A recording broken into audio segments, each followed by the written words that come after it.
Okay, så skal vi starte igen. Velkommen tilbage. Så jeg håber, at alle er glade og mætte efter en meget sund og god frokost. Og tak til Café Sistra for en fantastisk frokost. Nu er vi kommet til konferencens anden del, hvor vi fokuserer på det, som er konferencens særlige fokus, det vil sige sprog i Vestnorden. Og vi vil nu høre fra forskere fra alle 3 vestnordiske lande, som hver især vil give os et generelt overblik over deres sprogstilling. Selvfølgelig har alle vores sprog fortjent noget bedre og mere end kun 10 minutters overblik fra hver forsker, men vi håber dog, at dette overblik kan give os alle en bedre idé om, hvordan det står til med vores sprog, og hvordan vi kan samarbejde for at bevare og styrke vores sprog. Og så må jeg bare bruge pausen til videre snak med forskerne. Til sidst så får vi igen en paneldebat med forelæserne, hvor vi vil byde velkommen til den grønlandske kulturminister, Anne-Lone Bagger, som er kommet her til vores temakonference. Og tak for det, Anne-Lone. Og vi får også 2 medlemmer af Vestnordisk Råds præsidium, som også vil deltage i debatten. Men før vi går videre, så skal vi høre fra en færøsk forfatter, som skal dele sine tanker om det færøske sprog med os, og så selvfølgelig på færøsk. Så nu er jeg opfordret jer til at tage jeres papir frem igen, hvis I vil følge med i den danske tekst, eller I vil bare nyde det på færøsk. Det er også en mulighed. Vi har disputeret som sagt talen på dansk, så I kan følge med. Så det med at opleve sproget, det oplevede jeg selv personligt her i november, hvor jeg var heldig nok til at få lov til at opleve en helt fantastisk opførelse af Hamlet på færøsk. Jeg kan godt love jer, at jeg ikke forstod meget af teksten, men det gjorde ikke noget. Jeg nød det 100% at høre på sproget, og så kender man jo historien. Og selve forestillingen, den var helt perfekt. Men nu over til forfatteren, Anna Malan Jógansdóttir. Anna Malan, hun debuterede som forfatter med en digtsamling i 2015, og en anden udkom i 2017. Hendes første roman udkom i 2019. Hun er tidligere elev på Forfatterskolen i København, og har i 2016 vundet en national kulturpris for unge talenter på Færøerne. Vi byder Anna Malan velkommen og glæder os til at høre hendes refleksioner om færøsk på færøsk. Og jeg også vil påminde jer om, at video med Anna Malan, den findes også på nettet, så jeg opfordrer jer til at kigge på, også på vores Facebook-side, hvor den danske og den færøske tekst også man kan læse den, og dele den gerne på Facebook videre. Men Anna Malan, velkommen til.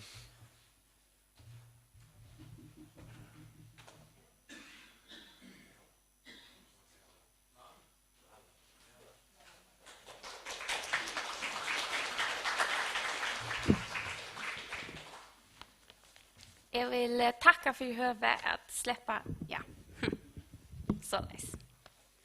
Ja, takke for at jeg slipper bare noen år frem her i dag. Spørningen er hvor vi skulle varve det første målet. Det er jo så nekk i hessen døven som er høyt. Og hva skulle vi arbeide vi først? Til dømes er vi som folkeslø høyt vegna verolagsbrøytingar. Og hva skal være okkara ørsk nå? Heimstøvene veksa. Og hvor dikva skal bære okkom vånargreinene, og menna grøna gjør. Her kan det første målet gjøre sutt. Modernistene i øtlandsen og vånløse så den fasta iskjærformen som en bjergjeng. Målet gjørtes til som ångsvekna kunne gjøre menneskene om mening etter. I svaren tøyen som i det, halde jeg at vi bare skulle lete øtl årene vi kunne hukse om være flekar ut i brannande isene. Det første målet er okkara samleidje, i råden som sier okkara søve og liv tjøkken bokmentene. Målet skal kunne roma gråt og fisk, en så vel nå til mans livet. Øtl folkeslø hava tørv av gamlen en så nødjon åren, til djup sankjenning er å finne i baven. Omvis årene så skiljer vi dokkon og okkara samfunnet, og vi kunne brøyta eisen sambandet til nåtturene. Vi tar tørva og suttja en løsning på okkar avbjørngar i det, og at hava en vån om en bjørsta framtid. Vånen og løsninger, der er så nekle stier og dikta gårlist som er skapet her i landet, og gåen røvun som er borna fram av tingsens ruvarpadle, og til verolagsverkføtlene og vaklene. Jeg vil enda vi å lese seg vågner yrkingene om årene ur saunen noen etter torv fra 1901 etter Reindal. Hun eidreisen årene. Fævorst te, ta de koma. Eins og fotnse og fuklar flakrande. Utan ambiskersens høvun og setast av herar og henter, vi bovun om vaner enderløsens, grønt leiv i neve og grønne naler.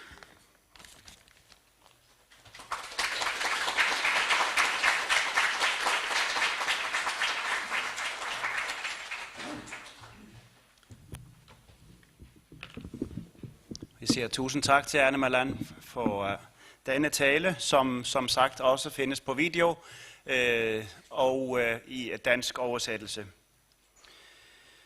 Og vi bliver ved med at fokusere på litteratur, og vi skal nemlig offentliggøre de nominerede værker til Vestnordisk Råds Børne- og Ungdomslitteraturpris 2020.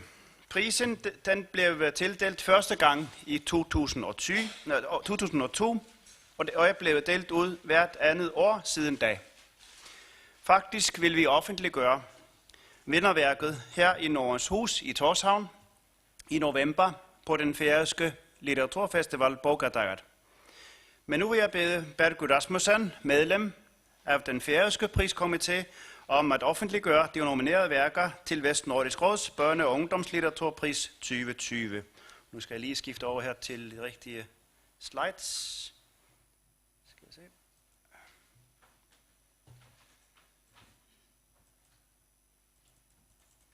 Og ikke musen til vækker. Kan jeg få en hjælp fra teknikeren?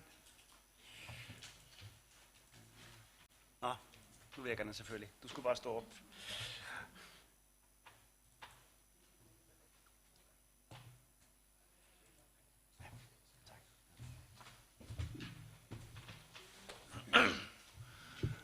Ja, hallo.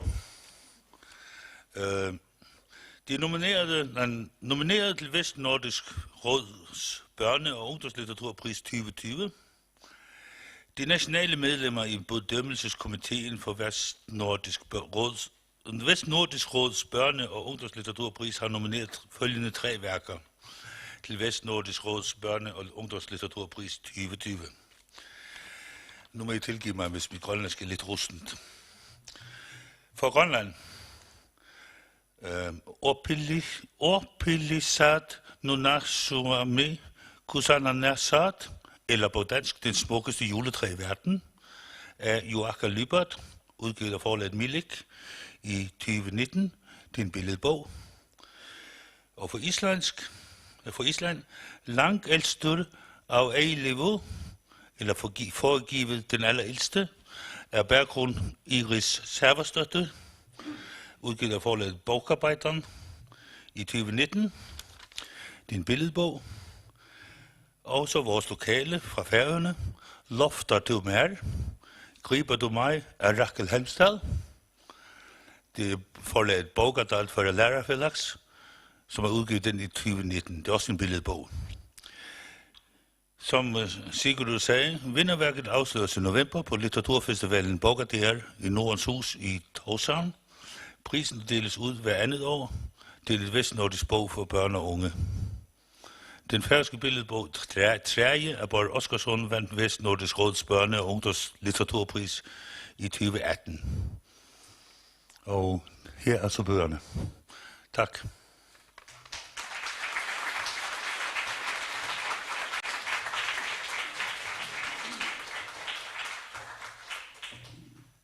Tusind tak, Bergur. Jeg har faktisk bøgerne med, og har tænkt mig at måske give den til Sten, så han kan vise jer bøgerne, så kan I bladre lidt i dem. Og det er som sagt sådan, at nu får bedømmelseskomiteerne, de vestnordiske, den opgave at læse hinandens bøger, og så skal et medlem fra hvert land mødes her i november i Nordens Hus, hvor de skal bestemme sig for en vinder.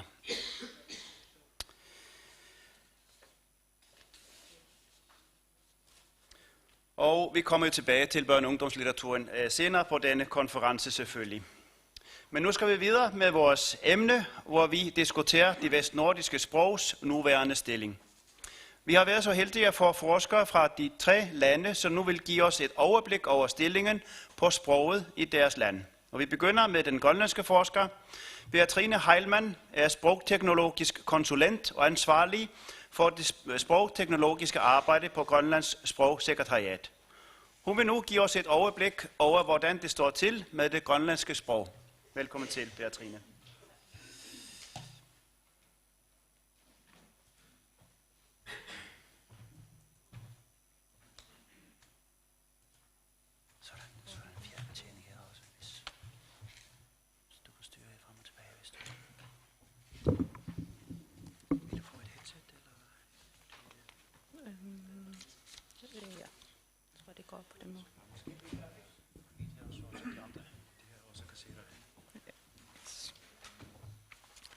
Hej, jeg hedder Beatrine Heilmann. Jeg er specialkonsulent i Grønlands sprogsekretariat og Rasillerifik.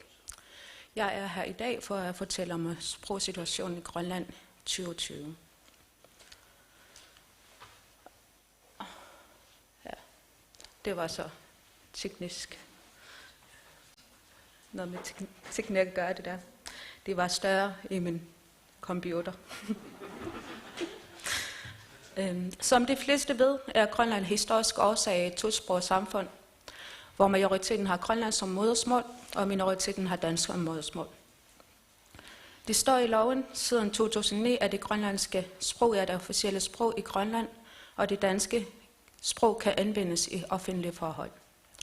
Men stadigvæk er der masser af gråzoner i samfundet, om hvordan det grønlandske og det danske sprog skal bruges i samfundet. Og debatten omkring dette bliver meget hurtigt et følelsesladet, og derfor et meget følsomt emne i Grønland. Sproggrønlands består af 3 hoveddialekter. Gidar, Duno og Avanaksuaq-dialekten. Fælles for dem er der et skriftsprog, som er standardsprog i Grønland, som faktisk er baseret på central vestgrønlandsk. Standardsprog anvendes af alle i skrift, uagtet dialekt, og dialekter anvendes i tale. Selvom flertallet sprog er grønlandsk, har dansk et særligt status i samfundet. På grund af sprogloven, men også ifølge sagsbehandlingsloven i den offentlige forvaltning, kan man også vælge at blive betjent på dansk, hvis man ønsker det. Dansk har i mange år været landets administrationssprog, og i mange forskellige områder er dansk stadigvæk det vigtigste sprog i Grønland. Dansk er det vigtigste fremmedsprog i folkeskolen, hvor børnene begynder allerede at lære dansk fra 1. klasse. Dansk er den mest fremherskende sprog i uddannelsesinstitutionerne i Grønland, hvor undervisningssproget er primært på dansk, på grund af de fleste undervisere og de fleste undervisningsmaterialer er på dansk. Og fordi størstedelen af embedsmændene og andre højt uddannede kommer fra Danmark. Seneste sprogundersøgelser i Grønland er 13-19 år gamle. I disse undersøgelser findes der ingen præcise og objektive tal, der angiver, hvor mange mennesker i Grønland behersker grønlandsk, dansk, engelsk eller andre sprog, og på hvilket niveau. Derfor mangler vi en undersøgelse om sproglig demografi i Grønland, som er up to date, dels for at kunne vurdere og kortlægge, hvor mange der har behov for at lære de forskellige sprog, og på hvilket niveau, dels for at de sagkyndige kan begynde at planlægge og udvikle de passende hjælpemidler og undervisningsmaterialer til dem, der har behov for det.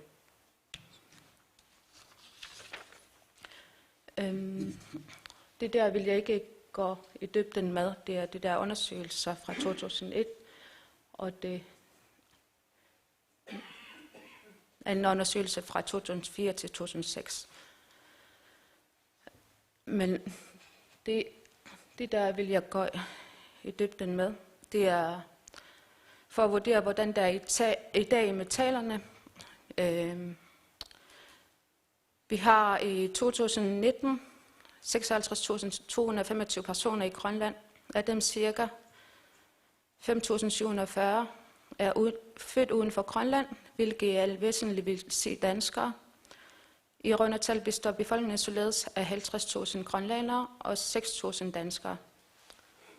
I den danske befolkning er der næsten ingen, der taler dansk, eller næsten ingen, der taler grønlandsk, og i den grønlandske befolkning, der omvendt næsten ingen, der ikke gør det. Men der er mange undtagelser. For eksempel er det den etniske dansker, der er født i Grønland, og dermed statistisk set er grønlænder. I den gruppe finder vi en del personer med ringe eller ingen grønlandsk. Der er også et stort segment af blandinger, der ofte er tosprogede, i mere eller mindre balancerede version af tosprogethed. Så med masser af forbehold, taget for alle usikkerhederne, vil min vurdering være, at omkring 50% af befolkningen er grønlandsksproget med næsten intet eller svært dansk. Omkring 20% er tosproget med grønlandsk som det stærkeste sprog. Omkring 20% tosproget med dansk som det stærkeste sprog, og en minoritet på omkring 10% er ensproget på dansk. Det ser grove og udokumenterede subjektive vurderinger fra min side. Sprogevnerne er meget forskellige fra generation til generation. Der er grønlændere, der ikke kan tale grønlandsk, fordi de aldrig har modtaget undervisning i grønlandsk. Folk, der aldrig har lært at skrive grønlandsk, selvom de kan tale sproget. Der er nogle, der ikke kan tale dansk og aldrig har fået undervisning i dansk. Samme sprogevne gælder, når det angår det engelske sprog. Vi har en sproglov, som har til formål at inddæmme denne store forskel. Men desværre findes der ikke en decideret politik for at forhindre denne store forskel i form af planlægninger og implementeringer. Så for at opnå et større flersprogethed i Grønland har vi brug for planlægninger, undersøgelser, analyser, handlingsmuligheder og finansiering i forhold til de manglende sproglige evner. Sprogundervisningen i folkeskolen er således, at eleverne undervises i grønlandsk fra 1. klasse, dansk fra 1. klasse og engelsk fra 4. klasse og nogle steder fra 1. klasse. Bemærk, at fremmedsprogsundervisningen starter ret tidligt. Den politiske begrundelse for dette er, at man ønsker at udnytte børnenes evne til at lære i de tidlige år, for dermed at opnå bedre sprogkundskaber hos børnene. Men videnskabelige undersøgelser har vist gentagne gange, at børn med en god sproglig ballast i deres eget sprog har større muligheder for at opnå gode resultater i fremmedsprog. Men der findes stadigvæk ingen undersøgelser i Grønland endnu, hvor meget der bliver opnået ved ændring af sprogundervisning fra de forskellige klasser. Fremmedsprog og andetsprogsundervisningsmetoderne i Grønland er groft sagt ikke eksisterende. Det vil sige, at eleverne undervises i dansk eller engelsk på modersmålsniveau, inklusive elever, der ikke har erfaring med det danske og engelske sprog, og omvendt de dansksprogede med grønlandsk på modersmålsniveau. De fleste uddannelsesmuligheder i Grønland er tilrettelagt på den måde, at hvis man har godt genskab til det danske sprog, så er man godt på vej til en uddannelse. Men derimod er der ret begrænsede uddannelsesmuligheder, hvis man kun behersker det grønlandske sprog. På den baggrund kan det grønlandske sprog blive anset for et mindreværdigt og uvæsentligt for nogle, og grønlandstalen kan føle sig mindreværdige, fordi dansk eller engelsk anses og betragtes som vigtigere end grønlandsk. Hvis vi skal værdisætte sprogene i Grønland, så er der ikke ret meget fordel i Grønland i at kunne grønlandsk. I mange arbejdspladser skal tosprogede udføre arbejde både på grønlandsk og dansk, mens dansksprogede kan nøjes med at sende deres arbejde til oversættere. Men heldigvis på den seneste tid er der begyndt at ske nogle politiske og sprogholdningsmæssige ændringer, hvor det for reelt kan mærkes, at det grønlandske sprog bliver taget alvorligt. Før i tiden er der ikke nogen steder at se, at det bliver stillet krav om grønlandsk kundskaber. Nu kræver man en gang imellem, at man skal kunne beherske grønlandsk på modersmålsniveau i stillingsopslag og lignende. Folk og det offentlige er begyndt at opkræve, at der skal være en grønlandsk oversættelse i offentlige opslag eller dokumenter, og i 2015 indføjes en bestemmelse om sproganvendelse ved skriftlig reklamering, skilning og markedsføring i det offentlige rum, at det i videst omfang muligt skal ske på grønlandsk. Det er normen i nyhedsmedierne i Grønland, at artiklerne skrives på dansk i første omgang og bagefter oversættes til grønlandsk, hvilket ofte fører til direkte oversættelser fra dansk til grønlandsk, ugrammatiske sætningskonstruktioner på grønlandsk og upassende valg af termer på grønlandsk, som direkte kan være misvisende. Dog er der enkelte journalister begyndt på at skrive den grønlandske version først, og en anden ting, der er gået et fremskridt for dem, er, at det er blevet bedre til at oversætte nyheden fra dansk til grønlandsk, før nyheden er blevet forældet.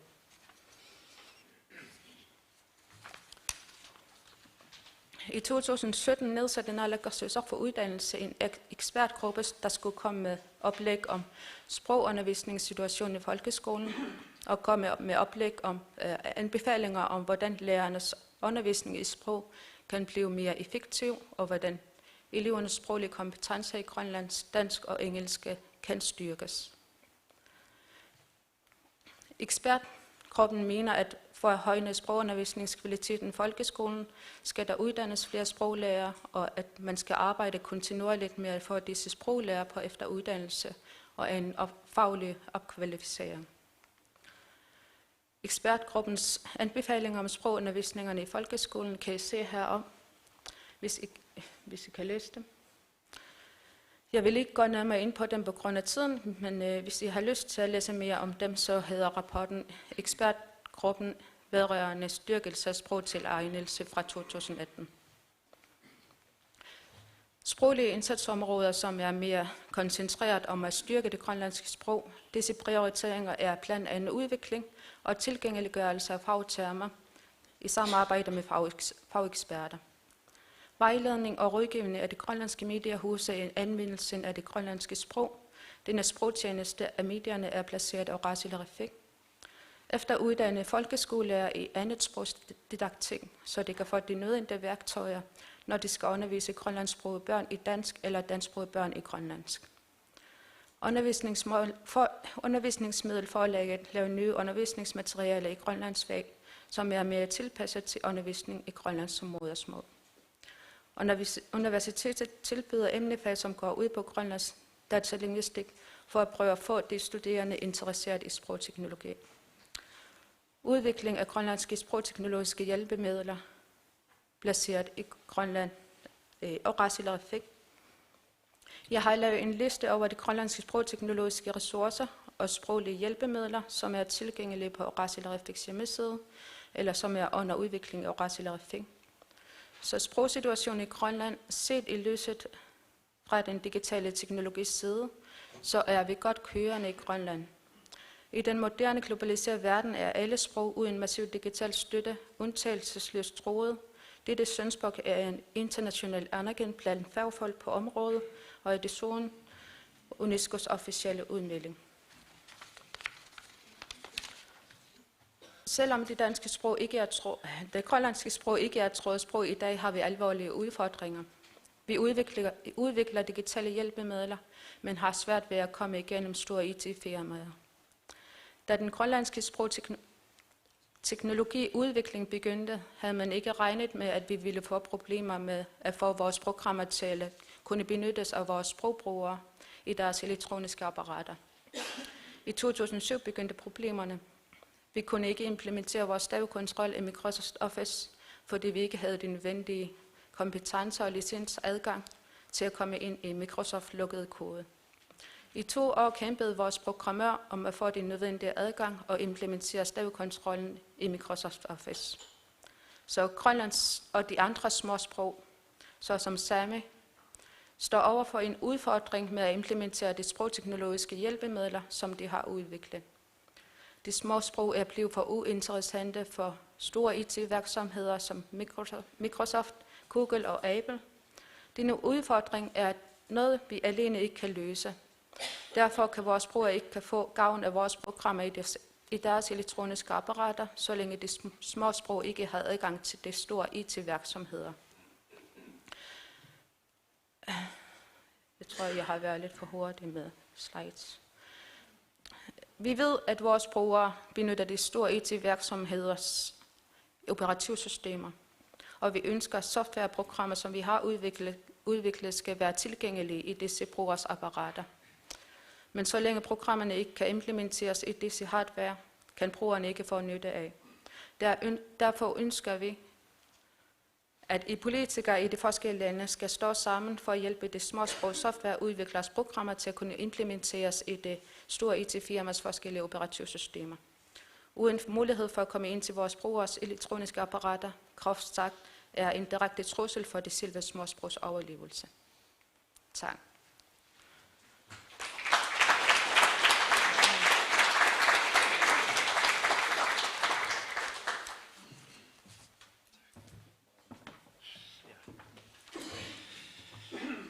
Ja, tak Beatrine, og jeg beklager meget den korte tid, så vi giver.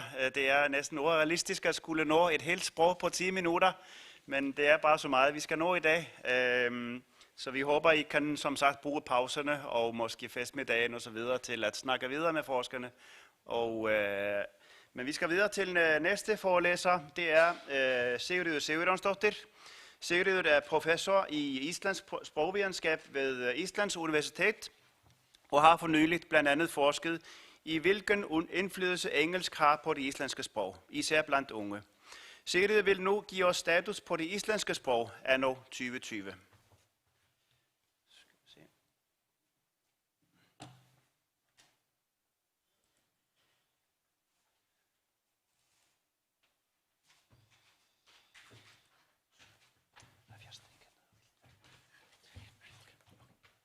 Tak. Islandsk er et af de mindste uafhængige sprog i den vestlige verden. Det anses for at stå stærkt.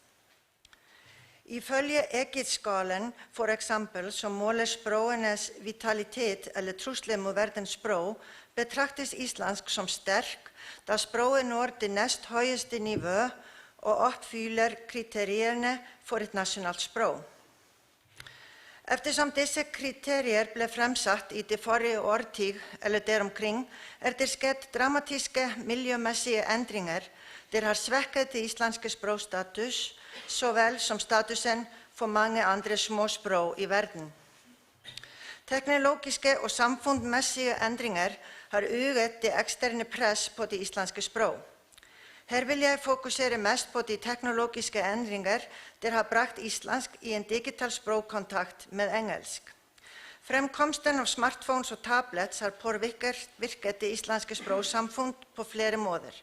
Mange mennesker, især børn og teenagere, er efterhånden online hele tiden, hvor det meste af indholdet er på engelsk. Computerspil spilles for det meste af unge mennesker. Disse spil bliver mere og mere interaktive, hvor børn og teenagere kommunikerer på engelsk, enten med selve spillet eller med andre spillere. Meget små børn ser videoer og film på YouTube, Netflix og hos andre indholdsudbydere. Det meste af materialet er på engelsk og er hverken døbet på islandsk eller tilført islandske undertekster. Også den hastige sprogteknologiudvikling med stemmestyret udstyr kan have en stor indflydelse på islandsk, hvis vi fortsat bliver nødt til at bruge engelsk til talgenkendelse. Når det gælder de sociale forhold, er der indikationer af, at den pågående globalisering har påvirket de unges synspunkter og holdninger på forskellige måder. Derfor er de ikke så nært knyttet til Island og det islandske sprog som de ældre generationer. Jeg vil ikke gå nærmere ind på andre samfundsmæssige ændringer, men som I kan se, er der både tale om direkte fra øje til øje kontakt på grund af samfundsmæssige ændringer og en indirekte digital kontakt med engelsk og islandsk i dag, som følge af de teknologiske udvikling. Islandsk har naturligvis været i tæt kontakt med andre sprog før, især dansk og engelsk.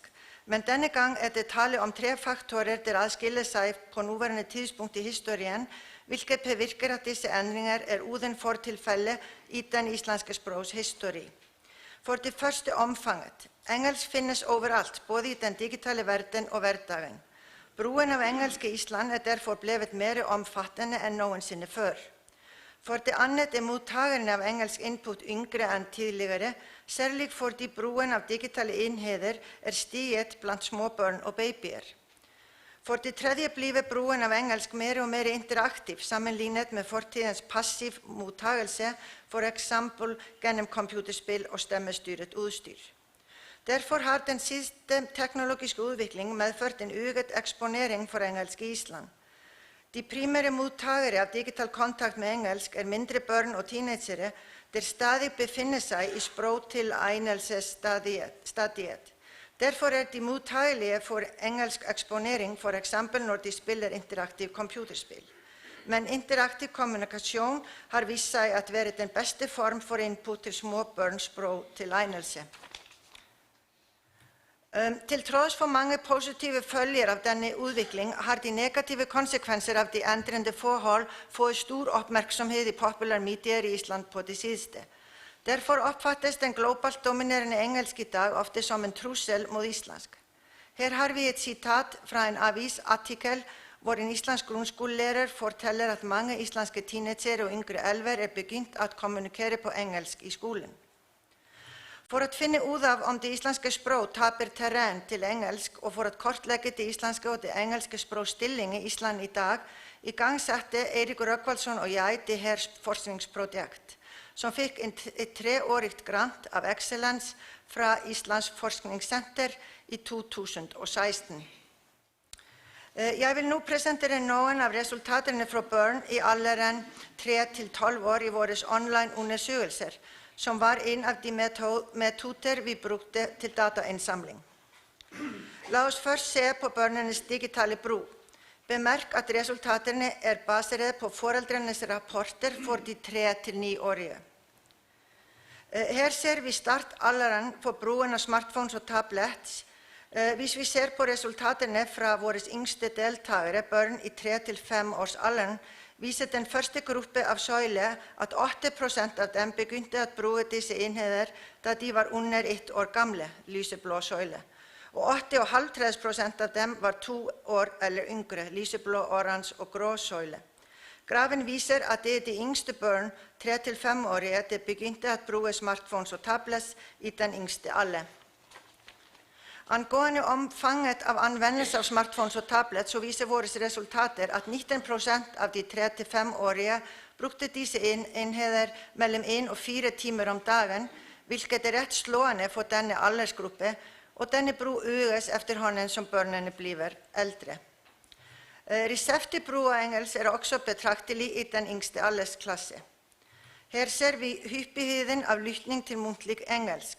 Den lyseblå farve i den første søjle viser, at 29% av 3-5-årige lytter til talt engelsk daglig, og for de 10-12-årige tallet op til 70%.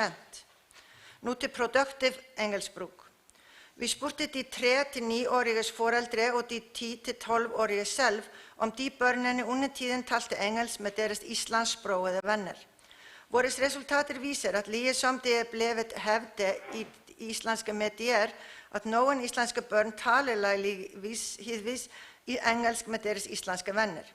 Især de grønne farver i graferne viser, at 33% af forældrene til de yngre børn accepterer denne konstatering, og 27% af 10-12-årige meget enige eller enige.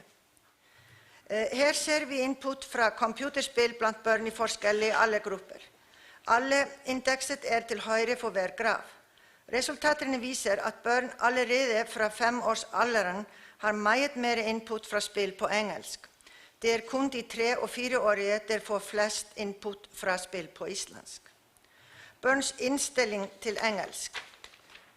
Det tidligere positivt, da de mørkeblå og gule farver i denne graf viser, at 43% af forældrene til de 3-5-årige børn enten meget enige eller enige i udsagnet om, at barnet interesseret i engelsk og vil gerne demonstrere sine færdigheder i sproget, og det samme gælder 70% af de 10-12-årige børn. Men hvad fortæller disse resultater os om fremtiden for islandsk, som i vid udstrækning afhænges af vores børns sprogtilegnelse? Resultaterne viser, at mange islandske børn og babyer tilbringer meget tid i den digitale verden, hvor de nedsunket i engelske input. En sammenligning med ældre undersøgelser viser, at den produktive brug af engelsk i vækst blandt børn og teenager i Island, og børn positivt indstillet over for engelsk. Engelsk naturligvis meget relevant for dem, da det språket for underholdning og teknologi. Våre resultater viser også at mange islandske børn tilegner seg engelsk ekstramuralt utenfor skolen, og vi ser at noen børn i stand til at konversere på aksentfri engelsk før de begynner å lære engelsk i skolen. Dette en positiv effekt av kontakten med engelsk, fordi engelskkunnskaper naturligvis et nyttigt verktøy i den globaliserede verden som vi lever i.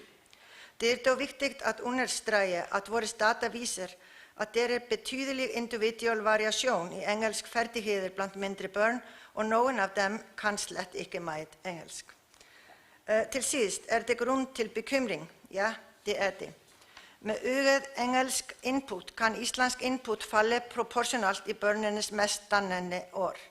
Dette kan resultere i additiv tospråkethet uden negative effekter for noen børn, mens andre børn muligvis får utilstrekkelig stimulus på islandsk til at bli selvsikre talere på deres eget modersmål.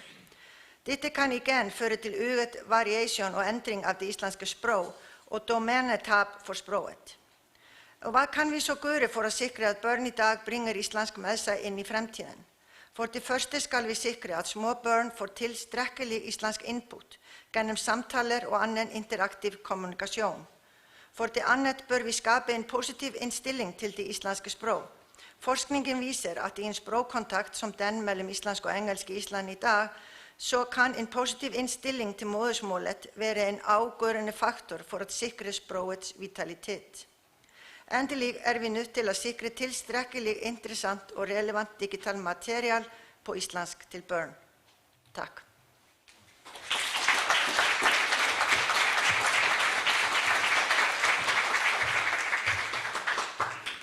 Ja, tak til Sigrid for dit indlæg.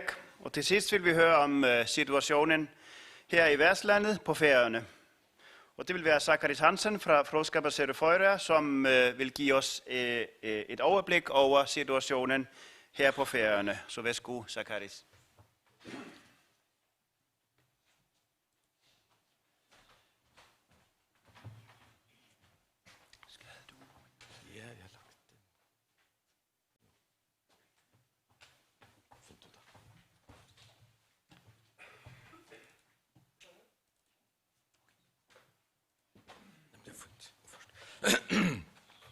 God avstemningsgjester. Takk for lejligheden til at sige lidt om det færøske språks situation nu.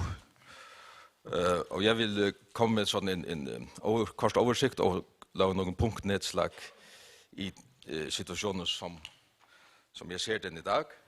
Og ja, her. Og så til slut komme med nogle tanker om fremtiden for språket. Ja, skal det styres ned. I den nordiske språkdeklaration fra 2006 anerkendes færøsk som et av Nordens samfunnsbærende språk. Og det vi som færinger heller ikke tvivl om at færøsk hovedspråket, og det har i årenes løp styrket sin posisjon overalt i samfunnet og anvendes i private og offisielle sammenhenger, i administrasjon, utdannelsessystem, medier og så videre.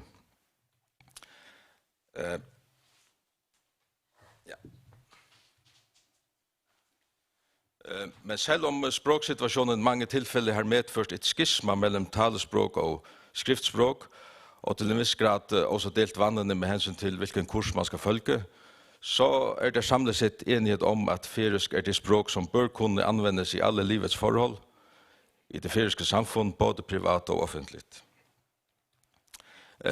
Det betyder dog ikke at vi ikke har våre utfordringer språklig sett, fordi det har vi.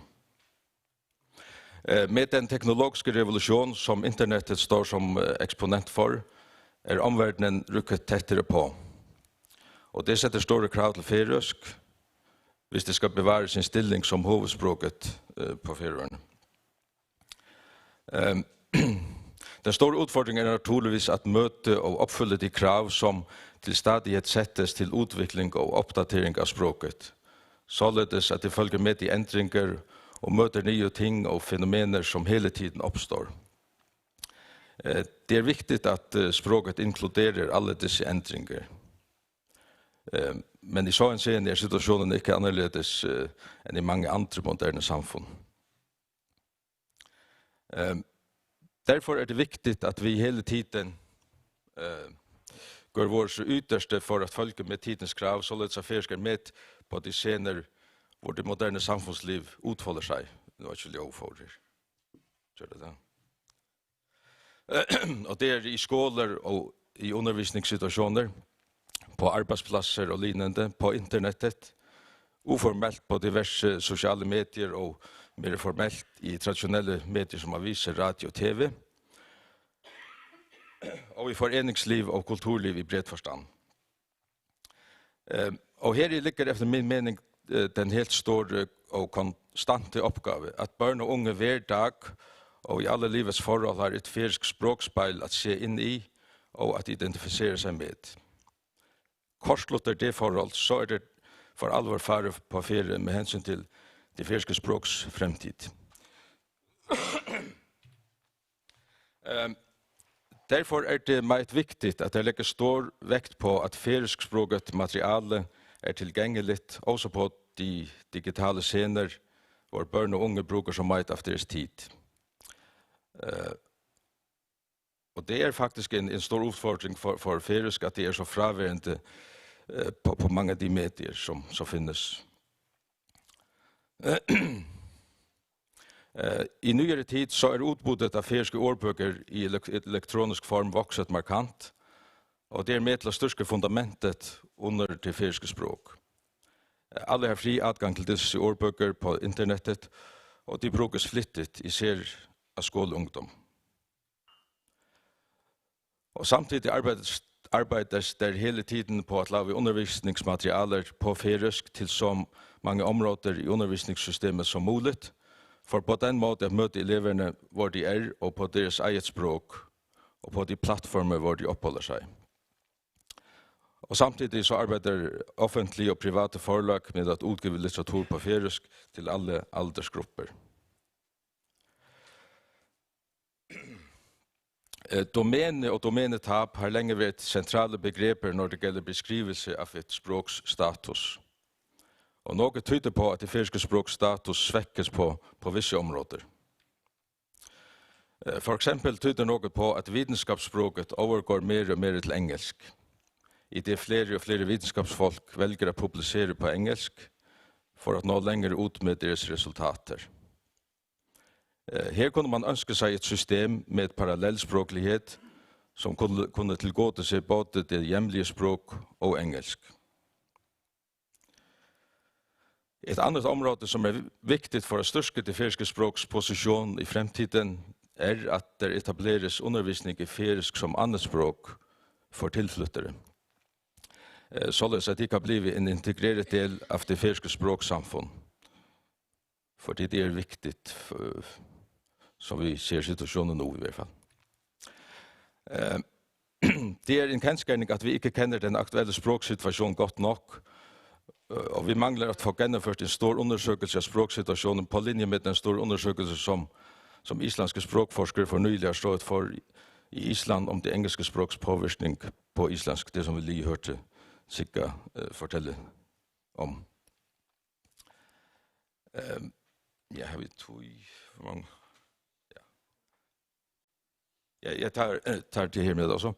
I en MA-avhandling skrift av Steinbjørnsdóttir undersökes i vilken grad engelska och danska ord och uttryck är en del av färöska barns språktilegnelse i alderen 2 til 4 år. Undersökelsen är omfattande och har många infallsvinklar, kvantitativa och kvalitativa, men här är det kun tid till att komma in på ett enkelt huvudresultat. Till spörsmålet om pedagogerna hör barnen bruka danska eller engelska ord när de lejer, är det svar från i allt 23 respondenter, och 47 av dem svarar ja. Och av dem som säger ja så är det 48% som hör dem mest bruka engelska ord när de lejer, 22% mest danska, mens 17% säger att de kan hører begge dele. Det understøtter antakelsen at en stor del av inputet blant små børn kommer fra digitale medier, som i stor utstrekning er på engelsk. En respondent bemerker at førhen kunne det ske at børnene talte dansk mens de leide, men nå er det mer og mer alminnelig at høre dem bruke engelsk. Et andet spørsmål gikk på hvilke slags ord de små børn bruker. Og mange av ordene går tilbake til Disney-film som de ser, men også navnet på farver, tall og enda alfabetet forekommer på engelsk blant de minste. Og det er efter min mening en något for uroligende konstatering.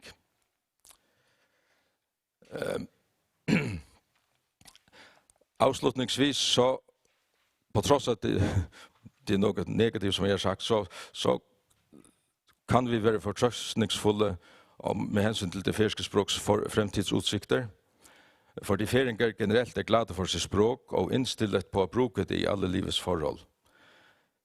Det krever dog et målbevisst arbeid at opprettholde et kulturspråk og mange ressurser menneskeligt og økonomisk at følge tropp. Derfor er det viktigt at politikere og andre beviljende myndigheter innser disse behov og ikke utelukkende oppfatter bevarelsen og utviklingen av språket som noe der kommer av seg selv. Fordi det gør det jo ikke. Det er viktigt for språkets fremtidige status og levedyktighet at det sker. Ja, takk for oppmerksomheten.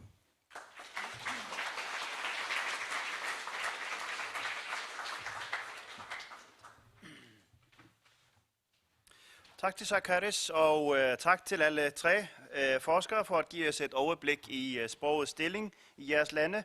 Og nu vil jeg bede alle tre forskere om at deltage i vores paneldebat, og desuden så vil jeg bede Grønlands kulturminister, Anne Lone Bagger, om at komme op på scenen og deltage i paneldebatten. Og desuden så vil jeg også bede Guðrún Esbjørnsson, Vestnordisk Råds formand, og Henrik Aall, Vestnordisk Råds første viceformand, om at deltage i debatten. Og som tidligere så vil jeg opfordre jer i publikum til at deltage også i debatten med jeres spørgsmål.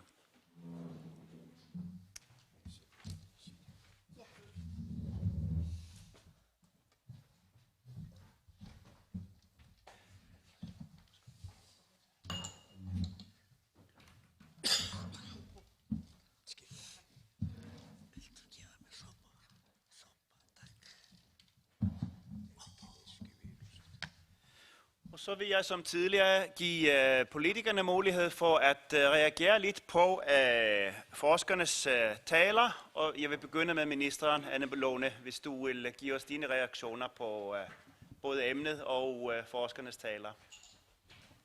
Tak.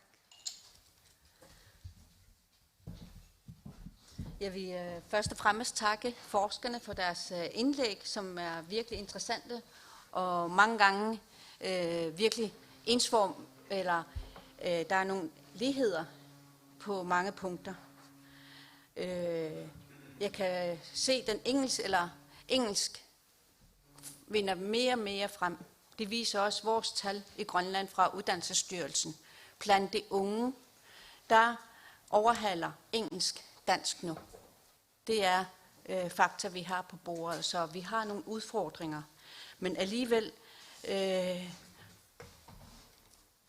kan vi samarbejde med os 3 lande i nordiske regi omkring små sprog mod de store, som de også har fremlagt. Hvordan kan vi få det igennem med at samarbejde med store IT-firma, Google Translate. Vores sprogsekretariat bliver færdig med ordbog i 2021. Maskinoversættelse bliver færdig i 2021 næste år. Den har været i gang fra 17. Og jeg ved, eller har fået fortalt, at der er et samarbejde mellem Færøerne og Grønland på det punkt også, hvor man har fået maskinoversættelsen, så man kan oversætte fra færøsk til grønlandsk og fra færøsk og omvendt fra vores maskinoversættelse. Ordbog, ja, på ordbogen. Tak for det. Henning Gold, nogle ord fra dig. Reaktioner på forskernes taler og emnet. Jeg glad for å høre resultatet av de undersøkelser som de har gjort, og den mistanke vi har haft, eller en oppfattelse vi har haft om at børnene begynner meget tidligt med specielt engelsk. Og det setter oss i en situasjon hvor det er meget viktig at vi både samarbeider og også deltager i. Jeg har ikke noen vitenskapelige undersøkelser at legge frem, men jeg har snakket ferisk i godt og vel 70 år, så jeg er ikke helt amatør på området. Men jeg er i hvert fall at den overbevisning at hvis språket skal overleve, så er det viktig at alle i vores samfund føler seg inkluderet. Alle føler seg inkluderet. Og jeg er glad for, spesielt glad for, nå har jeg hørt deres opplegg om resultatet av de unge menneskene, men spesielt de to unge feriske damene som var her tidligere i dag, Sandra og Iben. Det er lige som sier meg at vi har en fremtid, vi har en mulighet at det er noen unge mennesker der er i gang med noe nytt. Og er det noe som vi trenger til her, så er det noe nytt i språket. For vi har haft, etter min oppfattelse, nå sier jeg noen ting som jeg mener, og måske alle ikke er så glade for det. Jeg mener at vi har brukt for mange krefter og tid på små ting. Hvordan utelukker vi en del av våre bokstaver i vårt alfabet, for eksempel? Det har vi brukt 35 år å snakke om. Det er godt og vel det. Verdens mest brukte bokstav, som er W, den finnes ikke i feriske alfabetet. Det er den mest brukte i verden i dag. 1000 ganger om dagen bruker de unge menneskene dem. Det virker som de to unge damene der er kommet forbi det. Og det var en fantastisk opplevelse. Og jeg mener at de skal få den støtte som det på noen helst måte kan give dem, så at vi kan komme forbi den generasjonen som jeg har levet i, og prøve å trenge oss inne, og delt folket opp i to. En del der er i den her hellige skaren, og så den andre del som man så sier, ok, I finner ut av det selv. Det er viktig at man inkluderer alle, og det er eneste måten man kan overleve på. Takk. Så skal vi sige om Guillaume, du har lyst til at mene noget, som de andre også ikke bliver glade for, eller Guillaume? Måske tager mikrofonen lidt tættere på. Jeg vil takke for fine præsentationer og foredrag. Det som er positivt i saken er at vi har ressourcer, vi har fagfolk, vi har kjennskap, og vi er ambitiøse. Men jeg tror at alle de små språk vi snakker om her i dag, de 3 språk, de er truet. De er truet, og de er i fare. Og vi må innrømme det, og vi må ta initiativ. Og det tror jeg at vi innser.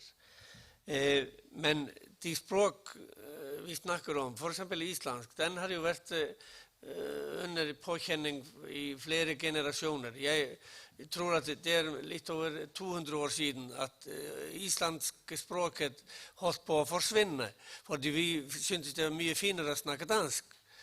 Men så ble det tatt et initiativ fra akademikere og blant andre kunstnere, forfattere, litterære personer, og vi klarte å snu det hele.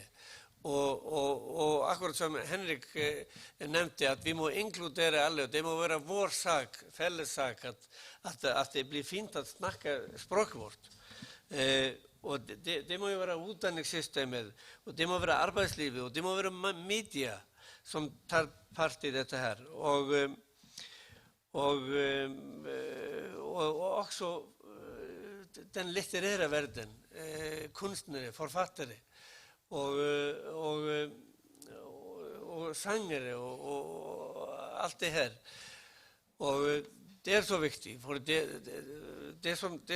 forskjellen i dag er at akkurat som Steinun var inne på Sigrid var inne på i sitt foredrag, at forskjellen i dag er at omfanget er blitt så stort, og vi får de yngre blir påvirket mens de er ganske unge, og det er interaktivt. Og det skjer så fort, det skjer så hurtigt. Og vi må derfor reagere meget motivert, og det tror jeg vi klarer, men det er en krævende stor opgave. Tak, Guðjón. Jeg tror, jeg giver ordet videre til jer i publikum. Det var Kolbeinn Óttarsson Proppe, medlem af Nordisk Råd og Islands Parlament, Alþingi, som har et spørgsmål. Hej, tak for meget interessante præsentationer her og diskussion. Jeg wundrer mig om, hvis man ser numrene som var i Sigurðurs tal og med børnene og alt. Jeg tænker lidt på forældrenes ansvar og de voksnes ansvar. Når jeg var lille, var det en positiv ting, at en lille børn snakkede et andet sprog. Det var en dygtig barn. Men i dag tænker vi, at det kanskje skal være negativt, fordi vi tænker, at deres egne sprog måske ville forsvunde. Så er det noget med hensyn til, at de voksne læser for børnene, og de børnene læser på sit eget sprog. Kan man se noget af disse numre her med hensyn til det, at det er mindre og mindre af det, fordi det er positivt, at de unge børn lærer engelsk, det åbner verden for dem, men vi vil også, at de har sit eget sprog. Forskerne, hvis I har lyst til at svare på det. Yes, we asked, I will speak English, sorry. We asked the parents if they read for their kids, and most of them do. Some of them actually said that even 2-year-olds suddenly came home from play school and asked them to read in English. So it was tough for something, I don't know, it was in or something. But most of them are reading for their kids, but of course we know that kids are reading much less today than they used to, and of course that makes a big difference, of course. You can see that in the language and in the linguistics of they don't know the fixed expressions and prepositions, which preposition to use, and which case even goes with. I mean, everything that comes with reading and talking. But of course, like I said, they are getting better in English. Of course, we can't overgeneralize. I mean, some children are still very good in Icelandic and don't know that much English, but many of them are getting very good in English, speaking without accent, 6 years old, when they haven't even started learning English at school. So I don't know, Zacharias, maybe you want to say something? Zacharias eller Petrine? Ja, nu har vi dessvärre ikke nogen undersøgelse af den slags, som Sigurður taler om her, men vi har haft en undersøgelse av lesevaner hos blant færøske børn, og den, nu har jeg ikke det hele alle resultatene present her, men hovedresultatet har vist at det stod ikke alt for godt til med hvor man tid børnene bruger på lesning. Og det vil naturligvis påvirke deres kompetenser i morsmålet. At man ikke udsætter sig for det lesning er jo det som giver en vigtig del af ordforrådet hos børnene. Petrine, har du lyst til at sige noget om det? Ja, vi har ikke undersøgelser om det der forældrenes vane for at læse historier til børnene, men når man tænker på det grønlandske samfund, så altså det grønlandsproget i Grønland, så er det som et to slags samfund i grønlandsproget, hvor dansk er lidt mere specielt end det i resten af kysten, hvor resten af kysten de taler faktisk meget pænt grønlandsk, børnene. Og i Nuuk er det ret forvirret i grønlandssproget. Og der kan vi jo opfordre forældrene, at de skal læse mere grønlandske historier til børnene. Med det der, det behøver nødvendigvis ikke, at det er pænt skrevet grønlandsk, men børnene skal kunne vide, at det der er noget eksempel på, at dårlig sprogbrug, eller at det er god sprogbrug. Altså, så børnene får det varierede historiefortællinger, så de også kan se, hvad det gode sprog er, og hvad det dårlige sprog er. Anne Lone, du havde markeret. Ja, en lille tilføjelse. Som spørgeren også siger, der er det også utrolig vigtigt, at man også har et individuelt ansvar, også som forældre, men også som samfund. Jeg ved i hvert fald i Nuuk i går, at der har været et sprogdebat, men også tager debatten i samfundet omkring sproget. I går var der for eksempel et overskrift, der siger, skal man kæmpe for at bevare sproget, som det er, eller skal man acceptere, at sproget ændrer sig? At det er vigtigt, at man som samfund, men også som individuel, tager ansvaret for at lære den næste generation sproget. Fordi det første sprog, vi hører, det er moderens sprog.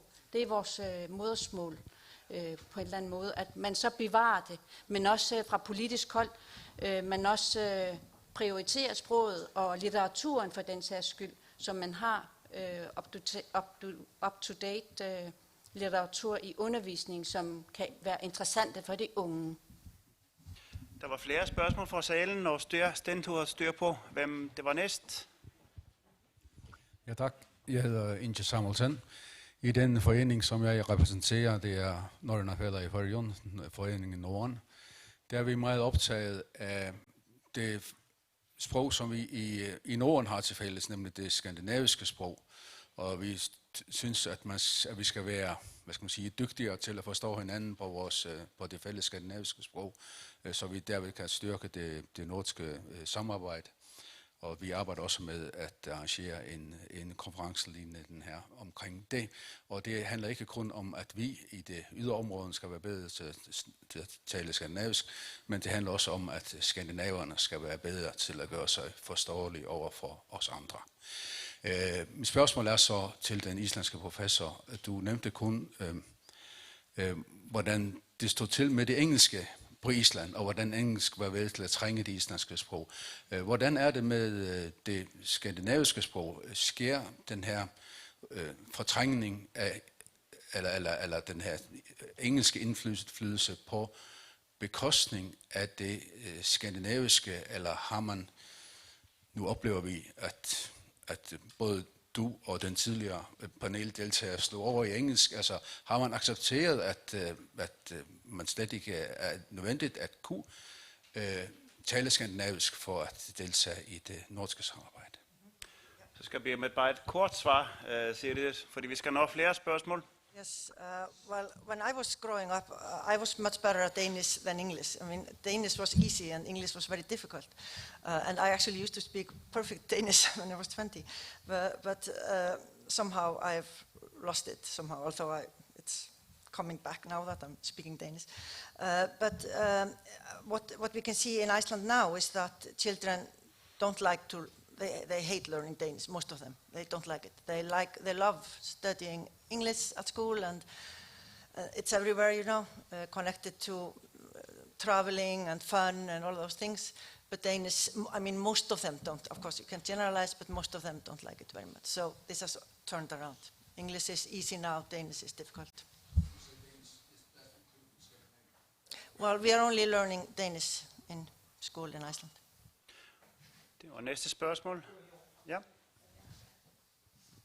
Ja, jeg hedder Halla Signy fra Islandi. Jeg vil tale om døf, teknspråk. Kanskje vil þýða fyrir mig? Ja, ja. Mér langar bara til að spyrja hvernig, tala um hvernig hægt sé að lyfta undir táknmál á þessum þremur Norrlandamálum og hvernig við getum vendað það eins og annað mál fyrir døf. Tegnsprog, er det ikke det? Ja. Det var spørgsmålet om til de tre forskere, hvad vi kan gøre med tegnsproget, hvor vi kan løfte tegnsproget og tegnsprogens situation. Hvis vi får meget kort fra forskerne, hvis I kender til det. Jeg ved godt, at Sigrid kender i hvert fald lidt til det, om tegnsprogets situation på Island, og hvad det kan gøre med den sprogssituation. Men hvis vi begynder bare måske på enden med Zacharias, hvis du har noget at sige, så kommer vi videre til... Ja, tegnspråk naturligvis viktigt, og det jo et språk for sig selv, kan man sige.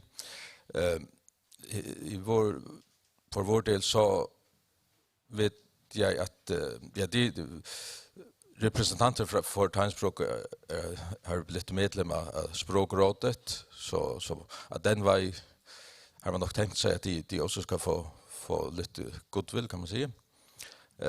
Ellers det arbeid i gang med tegnspråks ordbok på sånn et begynnerstadium, har jeg forstått.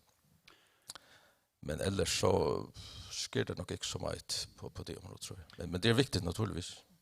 Sigurður, nogle ord om det? Yeah, yes, that it's very important that we do something that's quite true, and we're not doing enough for sign languages nowadays. Somehow they are super fluent right now, it seems. People don't realize how important they are for deaf people. But of course there is a Scandinavian Sign Language Committee, and they meet once or twice a year, so at least there is work being done in that area. Beatrine? Det er heller ikke noget, vi gør noget ret meget i Grønland hensyn til tegnsprog. Jeg har ikke styr på, hvor meget der er gjort for dem, under, det er ikke under vores afdeling i hvert fald, selvom det burde være det. Men vi har ikke nogen eksperter omkring i vores sekretariat i hvert fald. Så var det næste spørgsmål. Ja. Ja, mit navn er Mimi Carlsen og kommer fra Grønland. Først og fremmest tusind tak for det oplæg, der har været. Det har været meget spændende. Og det jeg gerne vil spørge om, det er, det, nu ved vi jo, at vores sprog er nogle af de mindste sprog, og det er svært at komme ind i IT-området omkring det. Og det jeg gerne vil spørge om, det er, når man laver undersøgelser, om vi 3 lande har noget, vores sprogsekretariater har noget samarbejde omkring for eksempel større undersøgelser omkring sproget. Er der noget, I er fælles om, eller arbejder I hver for sig? Det var et spørgsmål til forskerne, og det ikke, ja. Så hvis vi kunne begynde med Beatrine nu, for eksempel. Vi har ikke et direkte samarbejde mellem os. Der har været nogle projekter, hvor vi samarbejder med hinanden, og der har været nogle forsøg på at starte nogle projekter, hvor vi kan samarbejde sammen, men som desværre ikke blev finansieret af det fonde, som vi ansøgte fra. Men der er nogen, som også Annie Lone sagde, så har vi og Rasila fik en samarbejde med en færøsk privat virksomhed, som er i gang med at lave en ordbog fra grønlandsk til færøsk, og det omvendte. Jeg ved, at det er færdigt med den grønlandsk-færøsk, og så er det i gang med færøsk-grønlandsk nu. Det har fået vores data, som er fra grønlandsk, dansk, grønlandsk ordbog, og det er så det var i gang med at redigere. Men altså for at vi kunne have sådan nogle lignende samarbejde, for eksempel kan den islandske og færøske, hvis det har en ordbog, så kan de jo på en eller anden måde flette sammen, så vi også har en ordbog på de 3 lande, som vi kan bruge. Men vi er altid åbent for samarbejde med andre lande på vores arbejde, på sprogsekretariatet. Vi er i gang med en del sprogteknologiske værktøjer, hjælpemidler. Lige nu er vores vigtigste projekt at lave en maskinoversættelse fra grønlandsk til dansk og dansk til grønlandsk, som skulle være som skal offentliggøres i slutningen af 2021. Jeg ved, at færøske har lavet stavekontrol, og vi har også stavekontrol, men jeg tror, at vores tekniske er meget forskellige. Så vi grønlandsk sprog er polysyntetisk ord, for det vil sige, at det er ikke så meget ord, der kommer igen og igen, som det analytiske sprog er. Så vores teknik har været, at vi de sprogteknologiske ressourcer, vi har i Grønland, det er regelbaseret. Vi har ikke eksperimenteret med det statistiske, fordi vi ikke har nogen frekvenser, der kan vise. Vi kan i hvert fald ikke bruge den statistiske metode, men for eksempel tekstsamlinger kan vi arbejde sammen om. Vi er i gang med en korpusopbygning. Den er ikke lanceret endnu, men vi har en del samlinger, som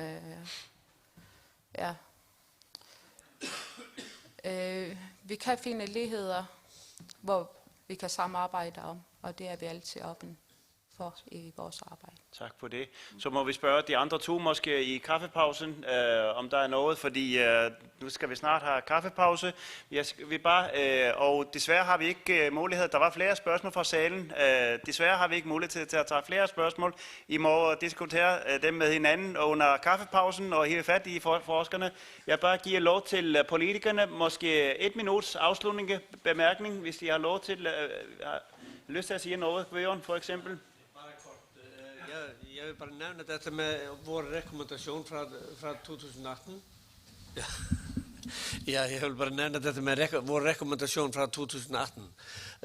Hvor det foreslås at vi lægger til rette eller prøver at oprette et udvalg eller skabe et forum, hvor vårt fagfolk, forskere, specialister i det sproglige miljø kommer tillsammans och prövar att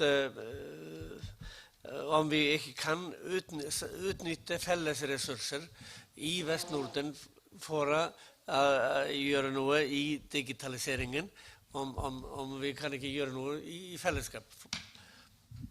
Henrik? Ja, jeg synes det er vigtigt, som vores færøske forsker, Zacharias Metsett, var inne på. Han snakker om tale, at afstanden ikke bliver for stor imellem tale og skriftspråket. Det er veldig vigtigt. Er det noget, de unge menneskene ikke har lyst til, så er det tunge ord, som man må sitte flere dage og tænke på, hvad det betyder. Og desværre er en del af vores journalister hoppet med på den vognen der, og er så med i den tunge dansen. Men jeg har en bedre opfattelse af tingene, siden jeg har hørt de to færøske unge menneskene. Vi må få de unge med. Det er ingen problem af dem, som er på min alder. Vi klarer os nok med færøsk, det som vi har tilbage at leve. Men at vi får de unge menneskene med, og det er dem, som bestemmer, og vi kommer videre på de digitale medier. Det er enormt vigtigt, at de unge menneskene kan finde sig til rette i den digitale verden. Anne Lone? Ja, samtidig med sproget, det er vores kommunikationsmiddel, men det er også vores, der fastsætter vores identitet. Hvordan bevarer vi vores forskelligheder i vores sprog, men stadigvæk samarbejde omkring det. Det er også det, vi skal tænke sådan lidt på, små nationer, som vi er. Samtidig med, der skal vi også, som Henrik siger, bevare de unges interesse. Have nogle materialer, der er opdateret, så det fanger de unges interesse til at bruge sproget. Fordi internet, det er en af vores største udfordringer til, at vores sprog er truet. Tak til det. Jeg synes, vi skal til allersidst, fordi nu skal vi snakke om litteratur om 15 minutter. Så har vi faktisk en af forfatterne til de nominerede bøger, så Rakel Hemsdal. Hvis du har lyst til at stå op og få et stort billedfald for alle herinde for de nominerede bog.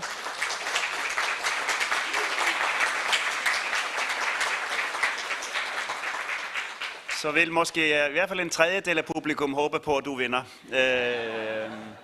Men tak til paneldeltagerne også. Vi fortsætter, og så snakker vi om litteratur om 15 minutter. Men nu er det tid til kaffe og kager.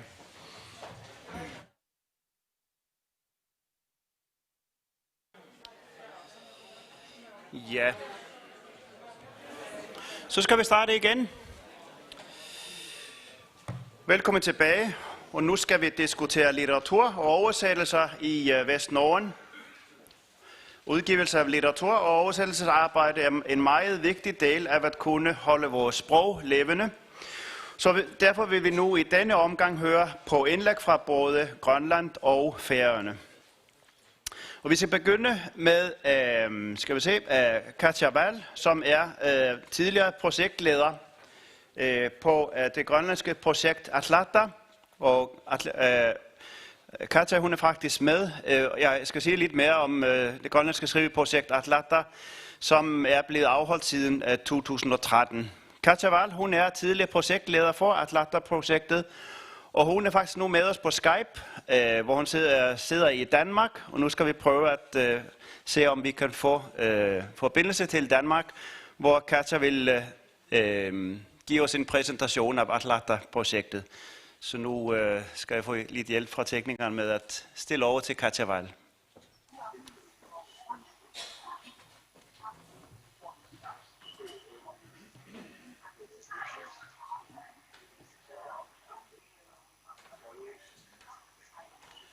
Så kan du begynde, Katja. Det er godt. I kan godt høre mig alle sammen. Tusind tak for den her invitation til Vestnordisk Råds temakonference, som handler om sprog i Vestnorden. Det er rigtigt nok, jeg er i Danmark lige nu, men jeg bor til hverdag i Nuuk. Og i 2013, der havde jeg fornøjelsen af at være projektleder, som Sigurdur sagde, på Atlanta, som betyder lad os skrive, og som var en novellekonkurrence, der blev udskrevet af Nordens Institut i Grønland, NABA, i samarbejde med det lokale forlag, der hedder Milik Publishing, og så Landsbiblioteket i Grønland, og selvstyret havde vi vist også med, så vidt jeg husker. Og vi gik så i samarbejde om at udskrive den her novellekonkurrence, som skulle være et forsøg på at lave et projekt, hvor vi ville forsøge at få mere litteratur skrevet af unge selv, og til unge selv, som de kunne genkende sig selv i. Det var tanken bag det. Der er meget, meget lidt grønlandsk litteratur af og for unge i dag, og det var det, det var det, der var, kan man sige, spiren til hele Atlanta-projektet. Det udviklede sig så sådan, at da vi udskrev novellekonkurrencen, så fik vi utrolig mange bidrag ind. Vi fik over 50 forskellige noveller, 37 forskellige noveller ind i det første år fra hele landet, skrevet på både dansk og grønlandsk. Man må skrive på det sprog, man nogle gange føler sig mest knyttet til, eller som man typisk skrev sin litteratur på. Og ud af de her noveller, der havde vi så et ekspertpanel af nogle grønlandske forfattere og en dansk forfatter med, og så sad der nogen fra den her styregruppe også, og valgte 10 noveller ud, som så gik videre på en skriveworkshop. Og på den her skriveworkshop, der arbejdede de sammen med 2 professionelle forfattere om at forfine deres manuskripter. Så de tog udgangspunkt i det, de faktisk havde skrevet, og så arbejdede de med forskellige litterære metoder og forfine alt det her ind i en novellesamling, som så blev udgivet efterfølgende på Milik forlaget, hvor det både var dansk og grønlandsk. I det første hold, der tog vi så de 10 unge med rundt på en inspirationstur i Norden, hvor de blandt andet var med på bogmessen i Göteborg og rundt og besøge forskellige forfatterskoler og forfatterhøjskoler rundt omkring i Norden. I Grønland har vi ikke en forfatterskole, og vi har ikke fokus som sådan på litteraturen i folkeskolen, altså udover i sprogfagene. Og så findes der sprog, litteratur og medier på universitetsniveau. Men ligesom man for eksempel i Island har et meget, meget stort fokus på litteraturen og har en forfatterlinje på universitetet, det har vi ikke på samme måde i Grønland. Så hele projektet endte faktisk også med at fungere som en katalysator for at finde unge forfatterspirer, som havde lyst til at udgive mere og arbejde mere med især det grønlandske sprog. 2 år efter, i 2015, der lavede vi så en ny omgang af Atlanta, der hed Norden 2040.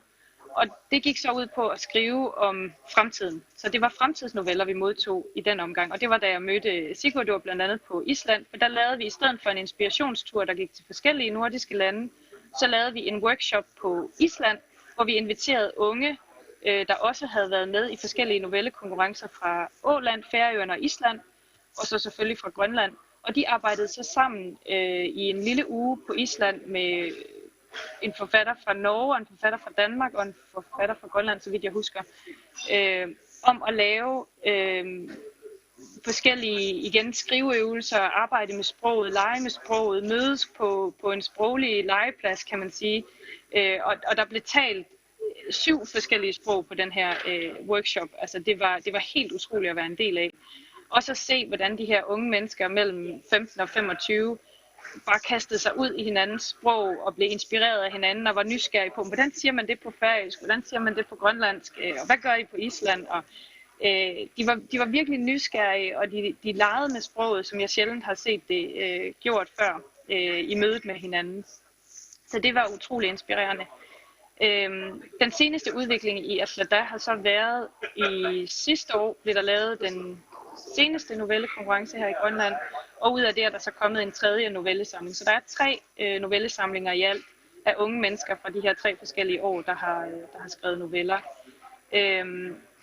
Og det som har været, synes jeg, den vigtigste, hvad kan man sige, udløber af hele det her projekt har været, at vi faktisk nu har op til 5 af de her unge mennesker, der har udgivet yderligere værker på grønlandsk i Grønland efterfølgende. Jeg ved faktisk ikke i dag, og det kunne være rigtig interessant at vide, om der er nogle af dem, der var med fra Island og Færøerne og Åland, der også har udgivet senere. Men i hvert fald i Grønland har det her projekt endt med at fungere som en form for, hvad kan man sige, simpel forfatterskole eller katalysator for at finde dem, der så kan arbejde videre og på sigt måske være med til at udgive litteratur, som ender på bibliotekerne, på skolerne. Der er nogen, der har udgivet børnebøger, der er nogen, der har udgivet dramaturgiske værker, som er blevet opsat på Nationalteatret i Grønland. Vi har Niviaq Corneliusen og Sørine Stenholt, som begge to har været nomineret til Nordisk Råds litteraturpris for værker, de har udgivet, efter de har været en del af det her projekt, som var det første, de ligesom prøvede kræfter med i forhold til litteratur og forfattervirksomhed. Og jeg tænker,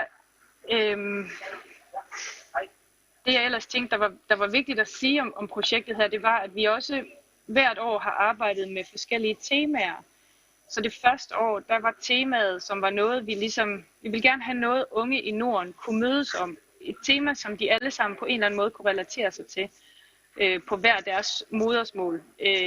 Og det første år, der hed det Ung i verden, Ung i Grønland. Det kunne så hedde Ung i verden, Ung på Færøerne, Ung i verden, Ung på Island osv. Alt afhængig af, hvor nu det her unge menneske befandt sig. Men at forholde sig til sin egen kultur og så den verden, der er rundt om. Og det andet år, der arbejdede vi som sagt med fremtiden, 2040. Hvad er det for en fremtid, vi kigger ind i, især når man er et ungt menneske, og have det lange syn på. Og det sidste år, der har man arbejdet med egentlig tolerance, men tolerance som ord blev et lidt for fjernt ord for mange unge mennesker.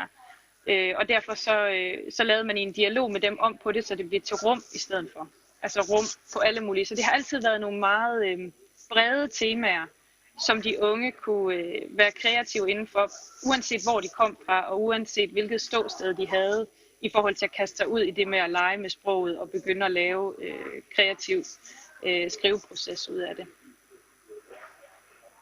Og Sigurd, nu er jeg lidt i tvivl om, hvor lang tid jeg har talt, men I må i det hele taget meget gerne spørge ind, hvis jeg har mere tid, og hvis der er noget, I gerne vil have dækket mere ind. Ja. Kan du høre mig, Katja? Jeg kan godt høre dig, du er lidt lav. Men okay. Har du tid til måske et spørgsmål fra salen, hvis der er nogen, der har lyst til at spørge? Det har jeg. Okay. Hvis der er nogen, der har lyst til at spørge Katja om noget? Hvis ikke, så var det hele bare meget klart, Katja. Så vil jeg sige tusind tak, og jeg tror, du får måske et stort bifald her fra salen, fra Færøerne. Tusind tak, og I er velkommen til at skrive, hvis der er nogen, der vil høre yderligere. Tak, Katja. Jeg synes, det lyder som, man er i Eurovision eller noget. Det stiller over til et andet land. Det var det også næsten. Nu har jeg prøvet det. Tak, Katja. Tusind tak, og mange hilsner til Danmark. Tak, og hilsner til jer. Hej igen. Tak, hej. Ja, skal vi se, om vi får det slukket. Ja, det gik jo godt. Så skal vi videre i programmet, og nu skal vi få et indslag fra Færøerne. Det er Ulti Johannesen fra Farligt, som er det kun min lille Jacob, som skal præsentere? Begge to, ja. Okay, ja. Og Niels Jakob Thomsen fra forlaget Bokadelt Fører Lærerfællags, som vil fortælle om udfordringer og succesoplevelser med at udgive og promovere litteratur i små sprogområder. Først og fremmest Færøerne selvfølgelig. Skal vi finde ud af det med... Hvor det nu ligger...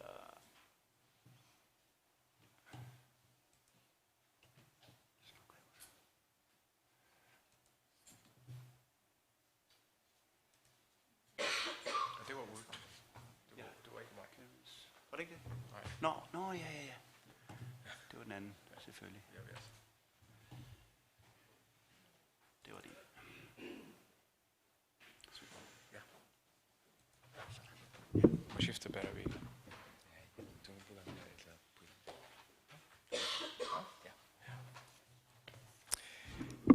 Ja. Jeg heter som sagt Niels Jakob Thomsen og leder for forlaget Bokadelt Fører Lærerfællags, som året betyder Lærerforeningens bokforlag. Helt kort kan jeg si at forlaget ble stiftet i 1956 med formål at sørge for at det kommer færøske bøker ut på Færøerne. Den gang fantes det nesten ikke noen færøsk børnelitteratur. Det som man hadde var på dansk. Fra begynnelsen hadde Lærerforeningen et fint samarbeid med Færøernes Lagting. Forlaget ble støttet nesten fra første år. Og således fortsetter man helt frem til 86, hvor man fikk en meget begrenset sum penger, og som ble omsatt til bøker, og forlaget fungerer som et slags køkkenbordforlag. Man hadde ikke fast kontor, det var hjemme hos den til enhver tid værende formann i bokforlaget. Men i 86 skete der en stor ændring. For det første så økede Lagtinget støtten ganske betydeligt, op til 1 million, der var mange penge dengang. Således at man fik ansat en person, der professionelt kunne arbejde med børne- og ungdomslitteratur, og en af formålene var også at grundlægge en børnebokklub, således at man fik bøkerne ud til færøske børn. Og det har vist sig at være en fin vej at gå. I samfund på 50.000 mennesker har ikke, der er ikke økonomisk fundering for litteratur, altså udgive litteratur med profit for øjet, men det viste sig at den støtte som man fik gjorde det at folk kunne have arbejde, og det var nok til at få bøker udgivet, så kunne finansiere kommende bøker.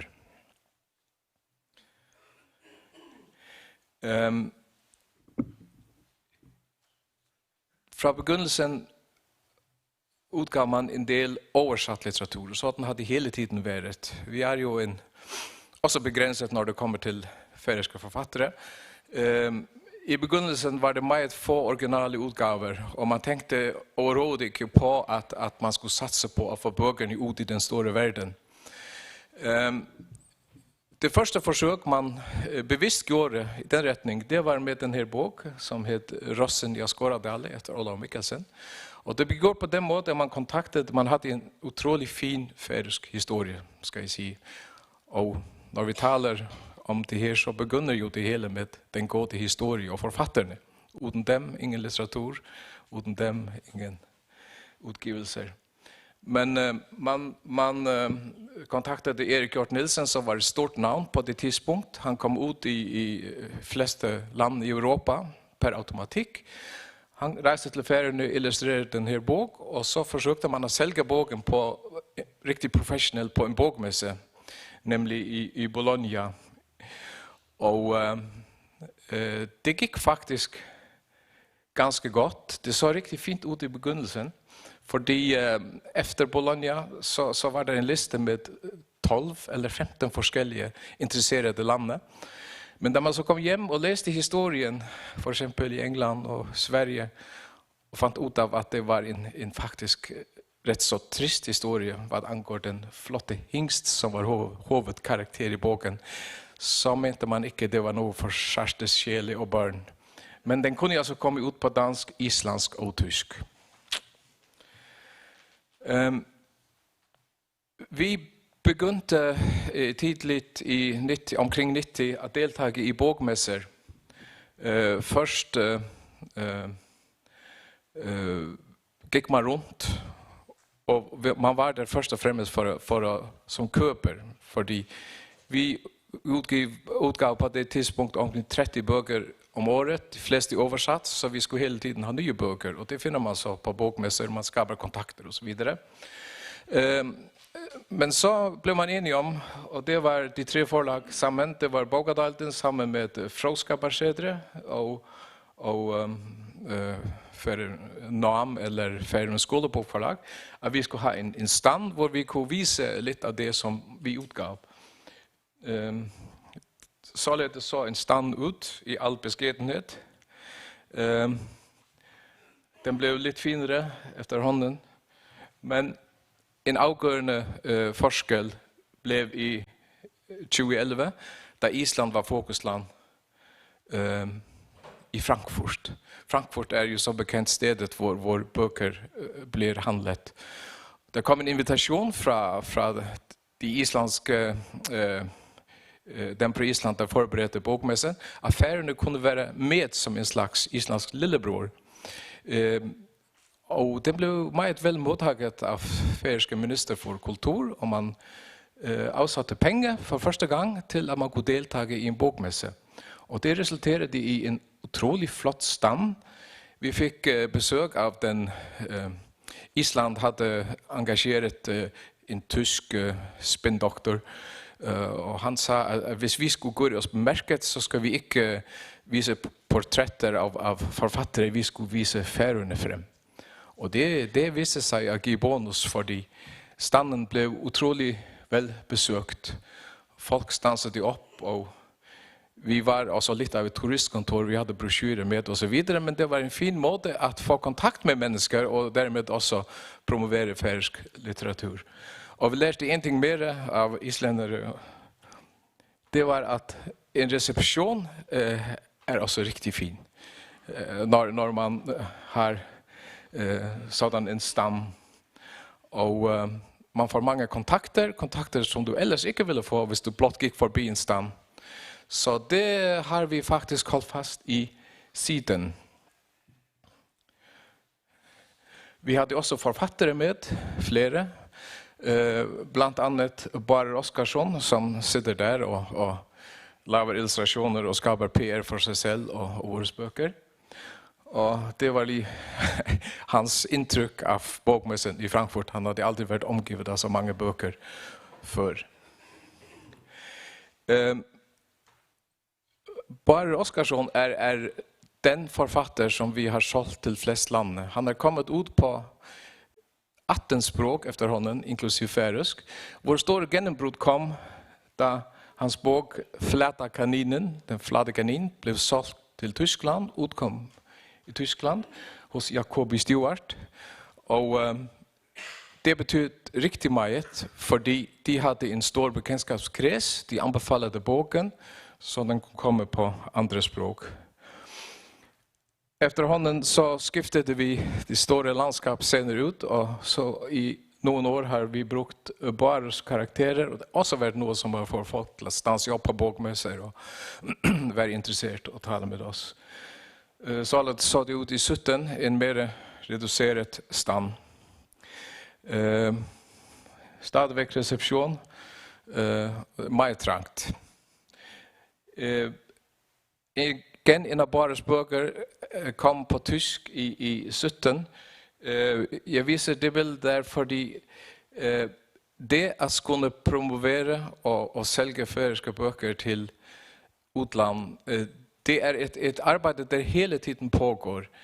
Vi fikk fatt i et stort tysk forlag, der tok den flate kaninen, og den er solgt rimelig godt for en oversatt bok, måske 8000 eksemplarer i det store Tyskland. Men alligevel er det ikke kommersielt nok for det forlag. Så ble vi nødt til å se oss om efter en annen utgiver.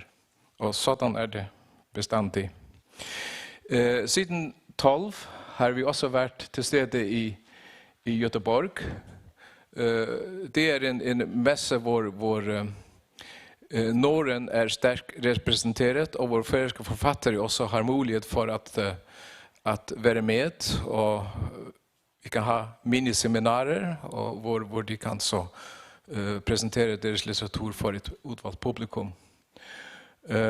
Göteborg har också skriftet sådan så det ut i 17. Vi har också varit med i Bokforum i Danmark i flera år. Samman med Hoen Eide som har förlaget Torgard som utger många översatta färöiska böcker på dansk. Bland annat Jonas Nielsen som vi kan se där. Och selv om man är till stede i Danmark så kan man möta en ukrainsk förläggare lige pludselig som är på det danska mässe och är intresserad. Så det är sådan en sidegevinst.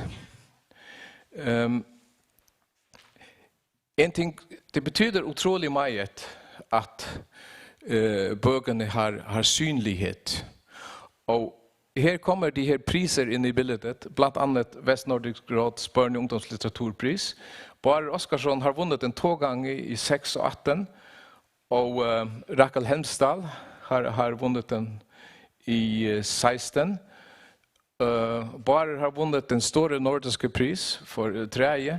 Alla de här priser kan vi bruka när vi ska promovera böcker. Och en ting mer som är otroligt viktigt, det är att sälja bildböcker alla barer är förhållsvis nämnt. För de böckerna fortäller sig själv.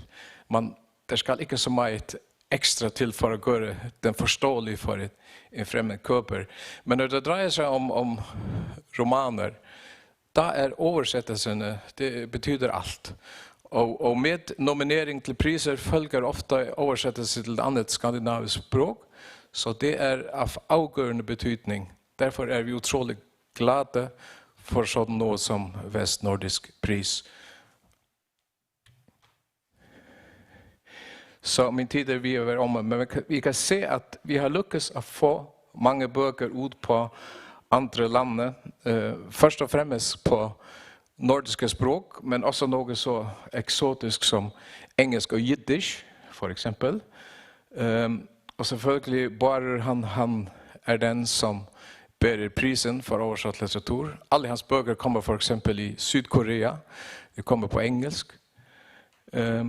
Och det var så den sista som är utkommet på de nämnda språk där. Och det är sådan en översikt över många Bares böcker. Tack. Ord fortsätter med att fortälja om vår virke för att få färska böcker ut i den stora världen.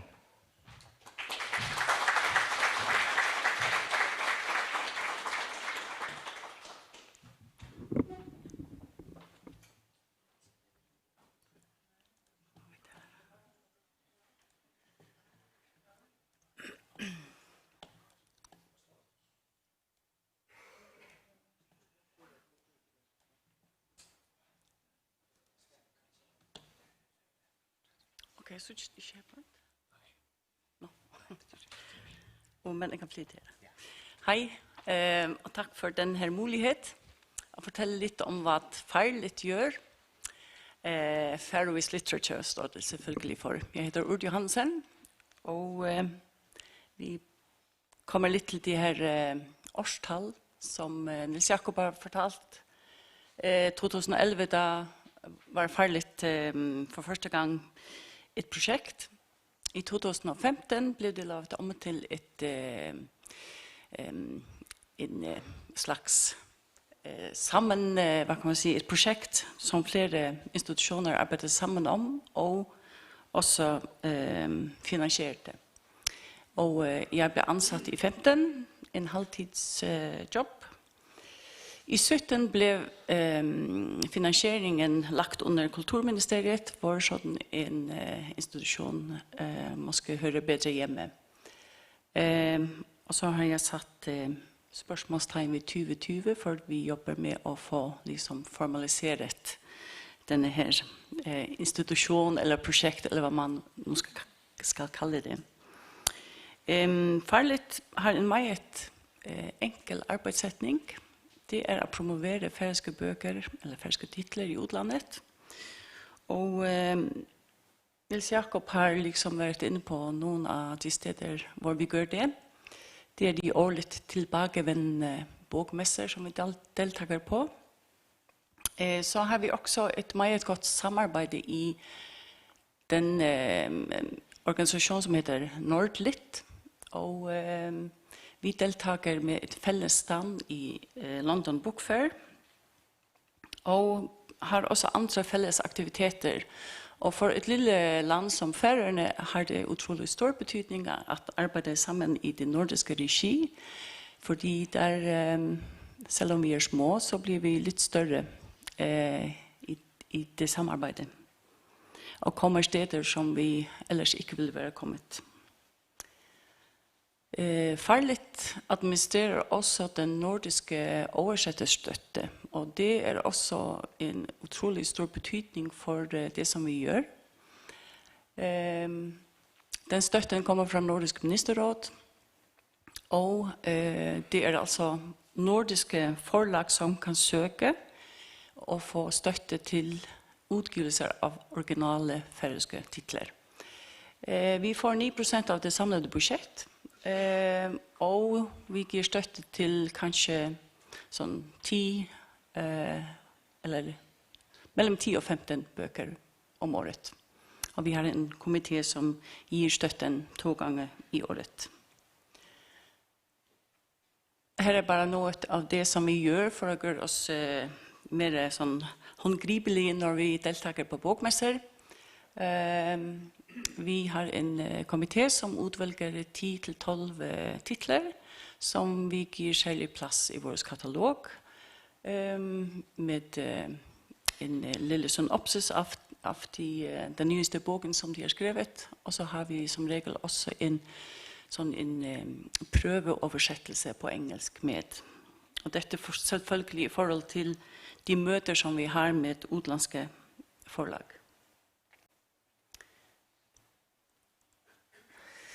Oversetter er kernen i, eller eksistensgrunnlaget for det som Farligt gjør, og uten dem så har vi simpelthen ikke noe å jobbe med. Hvis vi kikker på de nordiske oversettere, så har jeg liksom gjennomgått litt de bøker som er kommet ut. Og hvis vi kikker tilbake til 2011, hvor Farligt begynte å operere, så er det cirka sånn som bildet ser ut i forhold til oversettere. Vi har altså mange i Danmark, ganske mange på Island, ingen i Finland og ingen i Grønland. Og det vil si oversettere som oversetter fra færøysk og til deres eget språk. Det kan man så tykke litt på, og spørre hvorfor det er sådan.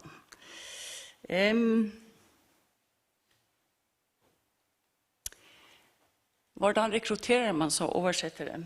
Det er det selvfølgelig ikke en selvstændig eller en enkel løsning på, men siden i hvert fall jeg startede, så er det ingen tvivl om at den innsatsen som blir gjort på andre bransjer, for eksempel Turistrådets side, med å promovere feriene, har også en spin-off til det som vi gjør i vår promovering.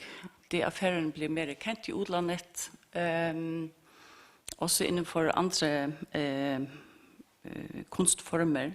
Det smitter altså av på oss også. Så har vi også på det færøyske universitet en sommerskole, og den er en blanding av språk og kultur. Og vi kan se at flere av de oversettere som vi jobber med faktisk har gått på den sommerskole og har fått interesse for det færøyske språk den vei. Og så selvfølgelig er det litt undervisning i nordiske språk på universiteter i andre landet. Vi er en del av den nordiske språkfamilie, og vi ser typisk at oversettere som har lyst til å oversette fra færøysk, har brukt enten dansk eller islang som inngang til det færøyske språket. Vi er et minoritetsspråk, og for noen er det jo noe spennende å kaste seg ut i, og tilegne seg et språk som ganske få mennesker kan besitte. Og den litteratur som kommer fra andre nordiske landene gjør også at folk blir interessert i å lese færøysk.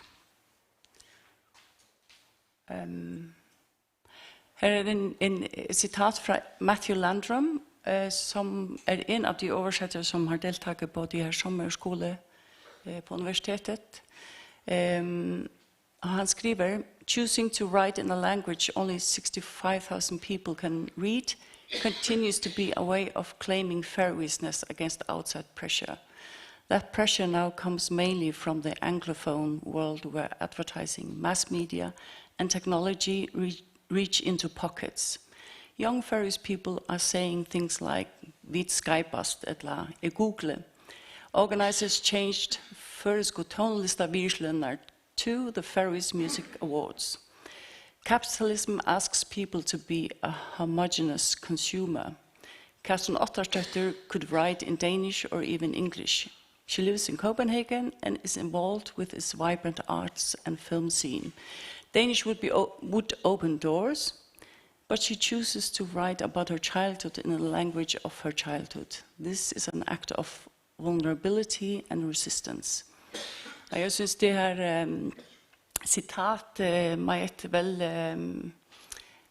beskriver hvilke utfordringer man har i et lille språkområde, men også hvilken styrke man har, eller kan gjøre det til en styrke.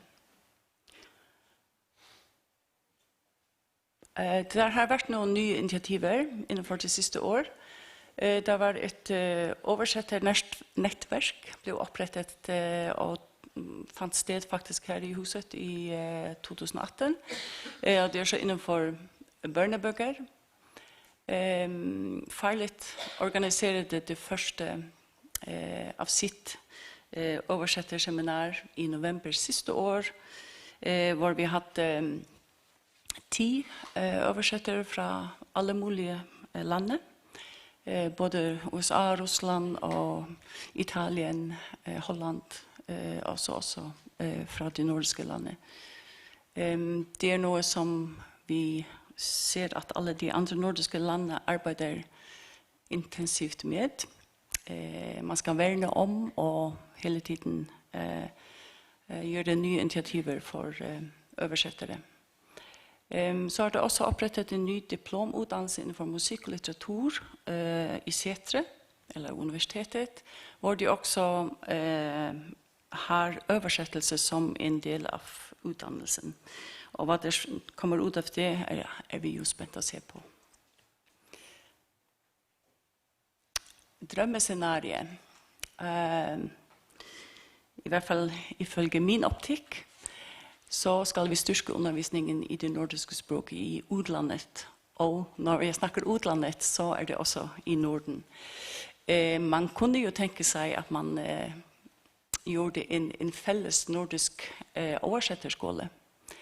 Når jeg kikker lokalt, så dreier det seg om bedre infrastruktur mellom aktører, et årligt oversetterseminar, bedre støttemuligheter, ingen overraskelser der, en mentorordning og kanskje et agentur som desideret selger bøker.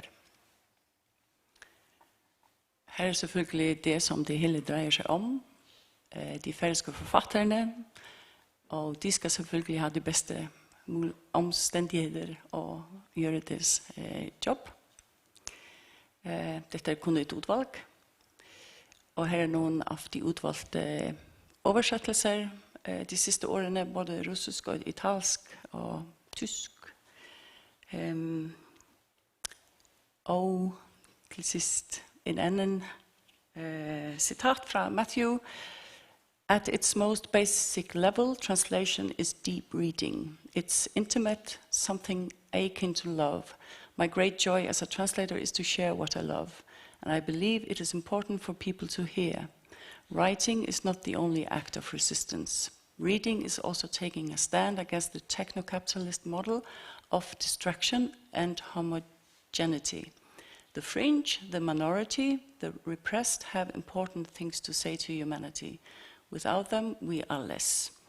Og det synes jeg også, man kan sige om færøsk, eller det nordiske, eller vestnordiske, at uden dem, så uden de bøker og uden de oversættelser, var vi veldig mye fattigere.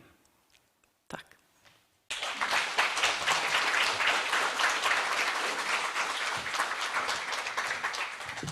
Tak for det, et meget gode ord til slut. Og jeg kan kun bekræfte det, som Niels Jakob siger, at det, som jeg har sagt, Niels Jakob siger, at I giver de bedste receptioner på bogmesserne. Jeg har mange gange været til de færøske receptioner på bogmesser, og det er den bedste laks og det bedste øl. Undskyld til jer andre. Sådan er det bare.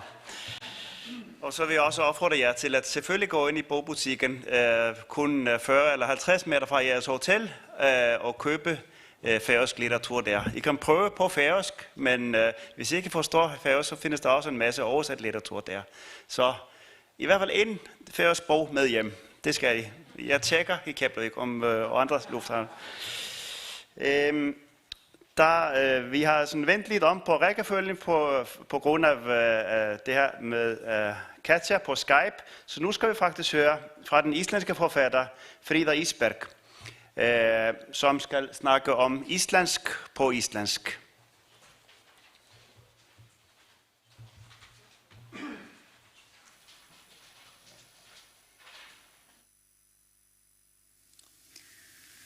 Að brjóta. Á íslensku ein aðal regla sem trompar allar hinnar. Beygja, ekki brjóta. Nafnorð, sagnorð, lýsingarorð, mjúklega helst, beygja, ekki brjóta. Á kvöldin brýt ég fötin mín snirtilega saman og legg á stól við hliðina á rúminu mínu. Ég vakna og byrja daginn á að brjótast í gegnum snjó eða rigningu til þess að komast í skrifstofu þar sem ég brýt heilan. Nafnorðið ruddi þýðir óheflaður maður á íslensku. Sá sem ryðst fremst fyrir röðina. Ruddi líka sögn í fortíð. Maðurinn ryðst, maðurinn ruddi sér leið fremst fyrir röðina. Ruddi geti líka verið skylt enska orðinu rút, sem kemur frá latneska orðinu rútus, sem þýðir brotinn steinn. Þegar einhver brýtur lögin á íslensku, brýtur hann af sér. Mér finnst þetta fallegt og satt. Þegar þú gerir eitthvað ljótt, ertu fyrst og fremst að brjóta part af sjálfum þér. Á ensku stundum talað broken English þegar fólk talar hann ekki rétt eða vel. Þetta orðatiltæki að ryðja sér inn í íslenskuna líka. Núna getur fólk brotið íslensku eins og fötin sín eða heilan. Móður mín erfði tungumálið frá móður sinni, sem erfði tungumálið frá móður sinni. Faðir móður minnar talaði brotna íslensku og faðir ömmu minnar talaði brotna íslensku. Í minni ætt tala konurnar heila íslensku og karlarnir brjótana. Móðurmálið hefur kennt mér að það sem brotið verra heldur en það sem heilt. En móðurmálið jafn mótsagnakennt og konurnar í ættinu minni. Þær segja eitt en meina annað. Þær segja eitt og meina það. Þær segja eitt og meina bæði það og annað. Það sem fábrotið einfalt og leiðinlegt. Það sem margbrotið margslungið og spennandi. Það sem stórbrotið stórkostlegt, mikilfenglegt. Þegar ég hugsa íslenskuna, hugsa ég allt þetta. Ég hugsa tungur eins og reglustikur sem brotna þegar maður beygir þær of mikið. Ég hugsa marmarasteyttur af manneskjum sem missa fingur, eyra, nef eða fót fyrir neðan hné þegar þær brjóta af sér.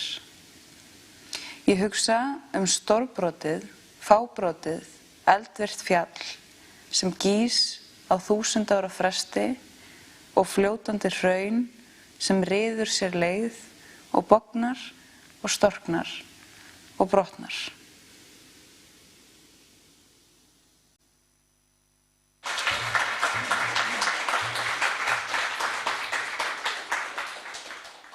Vi sender hilsen til Island og siger tak til Frida Isberg. Frida, hun bliver noget stort i litteraturen. Der er ingen her for at promovere islandsk litteratur, så jeg gør det nu.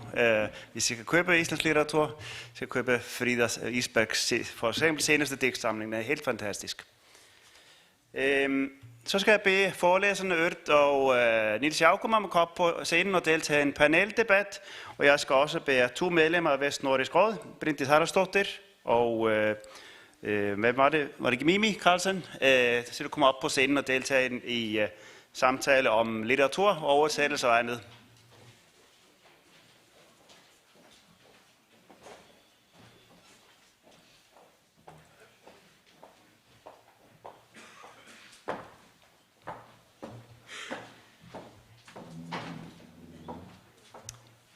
Ja, bare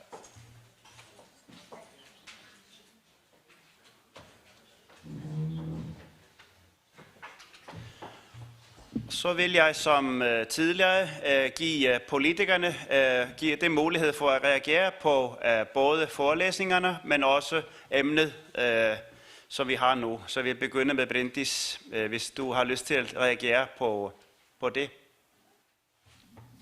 Ja, tak. Så nu skal jeg prøve at tale med mine brotne dansk. Mange tak til alle foreleserne. Det har været meget interessant at lytte til alle i dag, og jeg synes, du har en mega spændende succesoplevelse. Men vi har også alle store udfordringer. Jeg er meget glad at høre med samarbejden i Frankfurt. Det var ikke bare for laksen og ølen, det føreske, men også det er meget godt at høre, at vi kan samarbejde til vestnordiske lande. Jeg husker, det var omkring 2000, hvis du kunne høre mange sige, at bogen er død. Men selvfølgelig er hun ikke død. Mange vil gerne have en old-fashion bog. Men så har bogen også udviklet. Og vi har flere e-boger, og vi har lytteboger.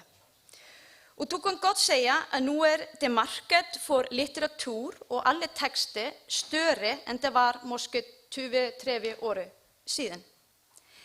Men vores udfordringer i Vestnorden er at sikre, at læsning foregår på vores modermål. Derfor er det særligt, at jeg, altså højre politiker, nøder mig til, men jeg også glæder mig til at godkende støttelse for forelæggere. Det nye løv bliver godkendt sidste år. Formålet med den løv er at støtte udgivelse af bøger på islandsk. Ved at give bogudgivere støtte i form af refusion af en del af udgiverne til udgivelse af bøger på islandsk. Det er også lytteboger og e-boger. Jeg håber og tror, at den funktion vil bidrage til udgivelse af flere bøger på islandsk.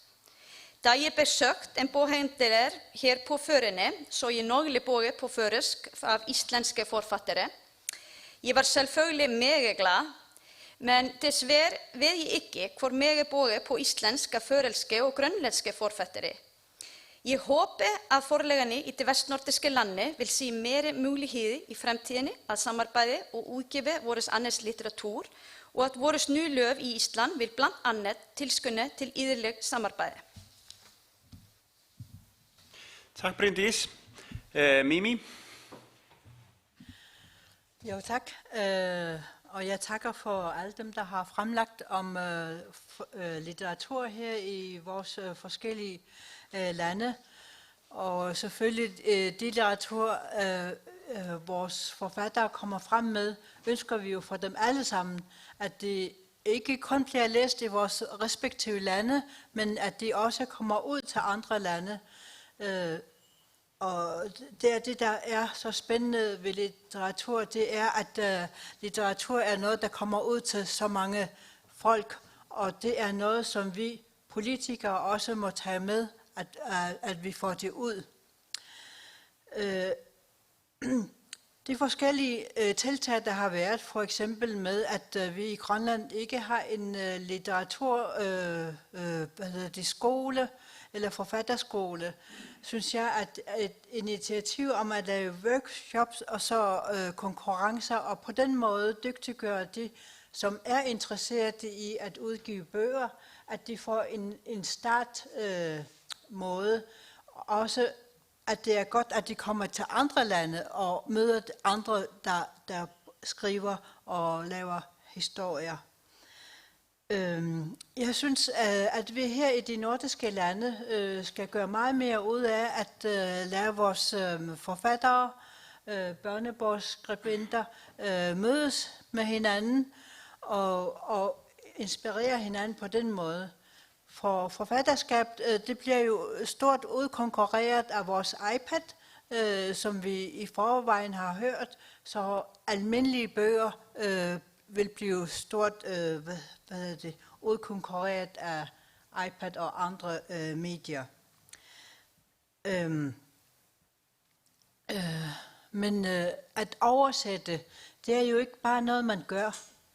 For at en oversat bog kan være interessant for mange forskellige nationaliteter, kræves det, at vi har gode oversættere. Og det vil være, at det vil være nødvendigt at dygtiggøre, eller også give mulighed for at uddanne oversættere.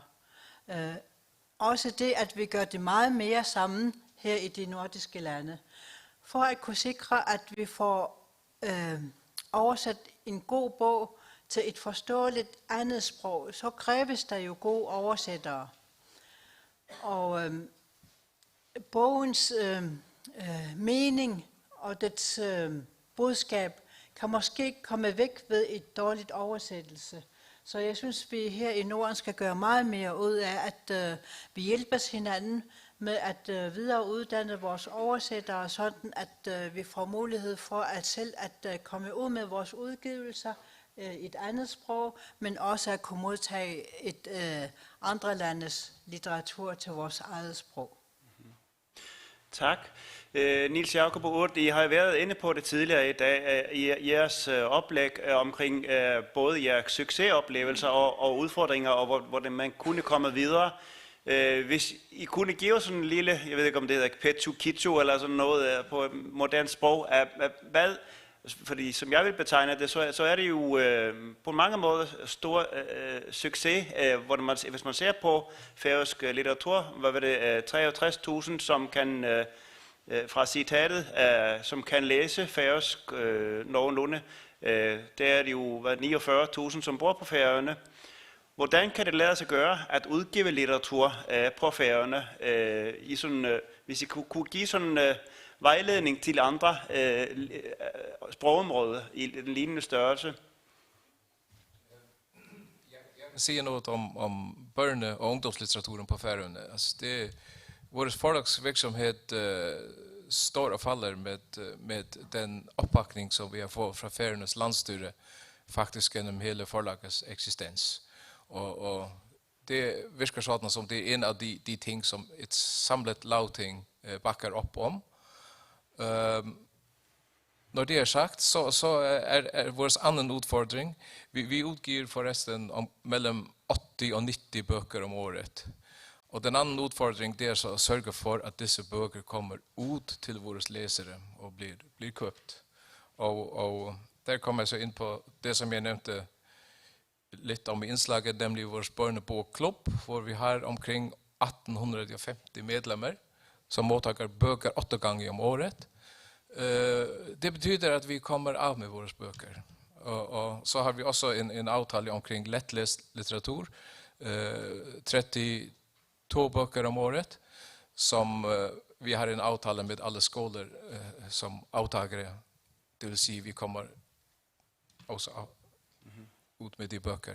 Så det er liksom vores hemmelighed. Og plus det selvfølgelig, at det skal være bøker som folk gerne vil læse, og vi forsøger så godt vi kan at udgive bøker som er oppe i tiden, og så enkelte klassikere, men så har vi selvfølgelig også vores egne forfattere som bestandigt kommer med 1% av böckerna. Vårt förlag är privilegierat på den måten, vill jag säga. Det är lite annorlunda när det kommer till vuxenlitteratur. Där har vi särskilt ett förlag idag, det heter Språten, utgår också förhållandevis många böcker, alltså originalböcker. Det är också funnit en måte att finansiera deras böcker på. Så, ja. Jag kan supplera lite med att säga att det finns någon stipendieordningar för författare på Färöarna och de har faktiskt blivit bättre här inför de sista åren och det betyder otroligt mycket att författarna i landet kan føler sig værdisatt og får lønn for det som de gjør, fordi det er både en meget ensom prosess, og en langsom prosess også. Så det at man har gode forhold for forfattere er en nøgleting, synes jeg. I det lange perspektiv så skal vi jo ha læsere till alla de böcker, oavsett om det är på originalspråk eller översatt språk. Och då vi var i Nordlytt här för 14 dagar sedan och så någon av de rapporter eller undersökelser som är gjort i de andra nordiska länderna över barn eller hvor lite barn läser, så är det ganska skrämmande för det är framtidens avtagare av de böcker som vi jobbar med, oavsett om det är originalspråk eller översatt. Så därför är det i hvert fall en ting som jag syns är otroligt viktigt att tänka på nationellt. Att få barn till att läsa. Hvordan man gör det, det är ju ingen där liksom har. Man står ju upp emot de här digitala medier som alla har snakket om idag, men ja. Tak. Er der spørgsmål fra salen? Hvis ikke, så kan jeg blive ved. Så vil jeg spørge om det vestnordiske samarbejde, om vi kunne gøre noget for eksempel med at oversætte hinandens litteratur, altså, kunne vi gøre noget mere med for eksempel erfaringsudbytte i Vestnorden? Hvad tænker du, Bryndis, for eksempel? Kunne vi samarbejde mere i Vestnorden omkring litteratur, oversættelser, at udgive hinandens litteratur osv.? Ja, jeg tænker, og jeg håber også, vi kan samarbejde mere med det. Og jeg ser også, fordi jeg læser mange bøger alle året, og jeg kan ikke huske, hvis jeg har læst bog efter færøske fortællere og grønlandsk. Men jeg vil gøre det for det næste Vestnorden-møde. Men jeg tror også, vi kan samarbejde mere. Vi samarbejder meget i kultur, og jeg tænker for det vestnordiske landet, at sproget er vores kultur, og kultur er hvem vi er. Og så også for os til at leve i det arktiske område, jeg tror, at det er meget vigtigt for erhvervslivet, for udgive, for turisme. Kultur er også part av turisme. Så hvis vi har kreativ industri, jeg har set mange meget flott, fantastisk flott færøske, hvad er pejser? Sweater? Ja, sweater. Sweater, ja. Her i dag. Så jeg vil gerne gå og købe mig færøske sweater. Så det er part av at blive turist. Så jeg også tænker, at litteratur er part av hvad vi kan markede det arktiske område og det vestnordiske landet. Så jeg håber også, at vi kan samarbejde med det. Mimi, hvad kan vi lære hinanden? Kan vi tage noget fra hinanden og inspirere hinanden i vores litteraturarbejde for eksempel? Ja, det er jeg faktisk meget sikker på. Vi er alle sammen et lille sprog, og med de læsere, vi har, så har vi ikke mulighed for, ved de udgivelser, vi giver, at vi udgiver, at vi kan indtjene så mange penge ind for så et lille læserskare. Og af den grund, hvis vi gerne vil have noget mere økonomisk udbytte, er, at vores forfattere får noget ud af det, så er det helt sikkert, at vi er nødt til at oversætte, og vi er nødt til at have gode oversættere. Så jeg synes, det er på den måde, at vi burde hjælpe hinanden her på det vestnordiske, at vi med et lille tre forskellige små sprogsamfund hjælper hinanden med oversættelser og så udgivelser. Fordi vi er småt i forhold til andre lande. Så på den måde, så synes jeg, det er vigtigt med det nordiske, at hjælpe hinanden. Uldum Elisha, kunne for eksempel den færøske metode eksporteres til sprogområder med en lignende størrelse? Har I gjort jeres nogle tanker om det gennem tiderne? Hvis du tænker på, hvordan færøske lagting støtter op om vores forlag, altså det vil så kræve, at man vælger et forlag, som får den støtten. På Færøerne har man så valgt Færøernes lærerforening, fordi den har vel et kvalitetsstempel. Forlaget det er non-profit, altså hvis det er overskud, så er det ingen der inkasserer overskuddet, men det går til næste års bøker og så videre. Så det er muligt, ja. I Grønland vil det absolut være muligt, vil jeg tro, hvis man vælger det politisk. Men jeg også sige, når det kommer til at udgive hinandens bøker, så det er nok ikke helt så enkelt. Det starter selvfølgelig med en god oversættelse, men altså, bøkerne bliver jo vurderet af forlag i de respektive lande, og de føler ingen forpligtelse at udgive boken, fordi den er færøsk, fordi den er grønlandsk, fordi den er islandsk. Det skal være en bok som fungerer på det respektive marked. Det er således man tænker. Hvis jeg kigger tilbage på de bøker, der er blevet indstillet til den her pris og vinterbøkerne, så tror jeg, det står cirka 3-3 mellem Island og Færøerne. De har udgivet 3 av vores, og vi har udgivet 3 eller 4 av de islandske, ikke helt sikkert. Men desværre ingen av de grønlandske.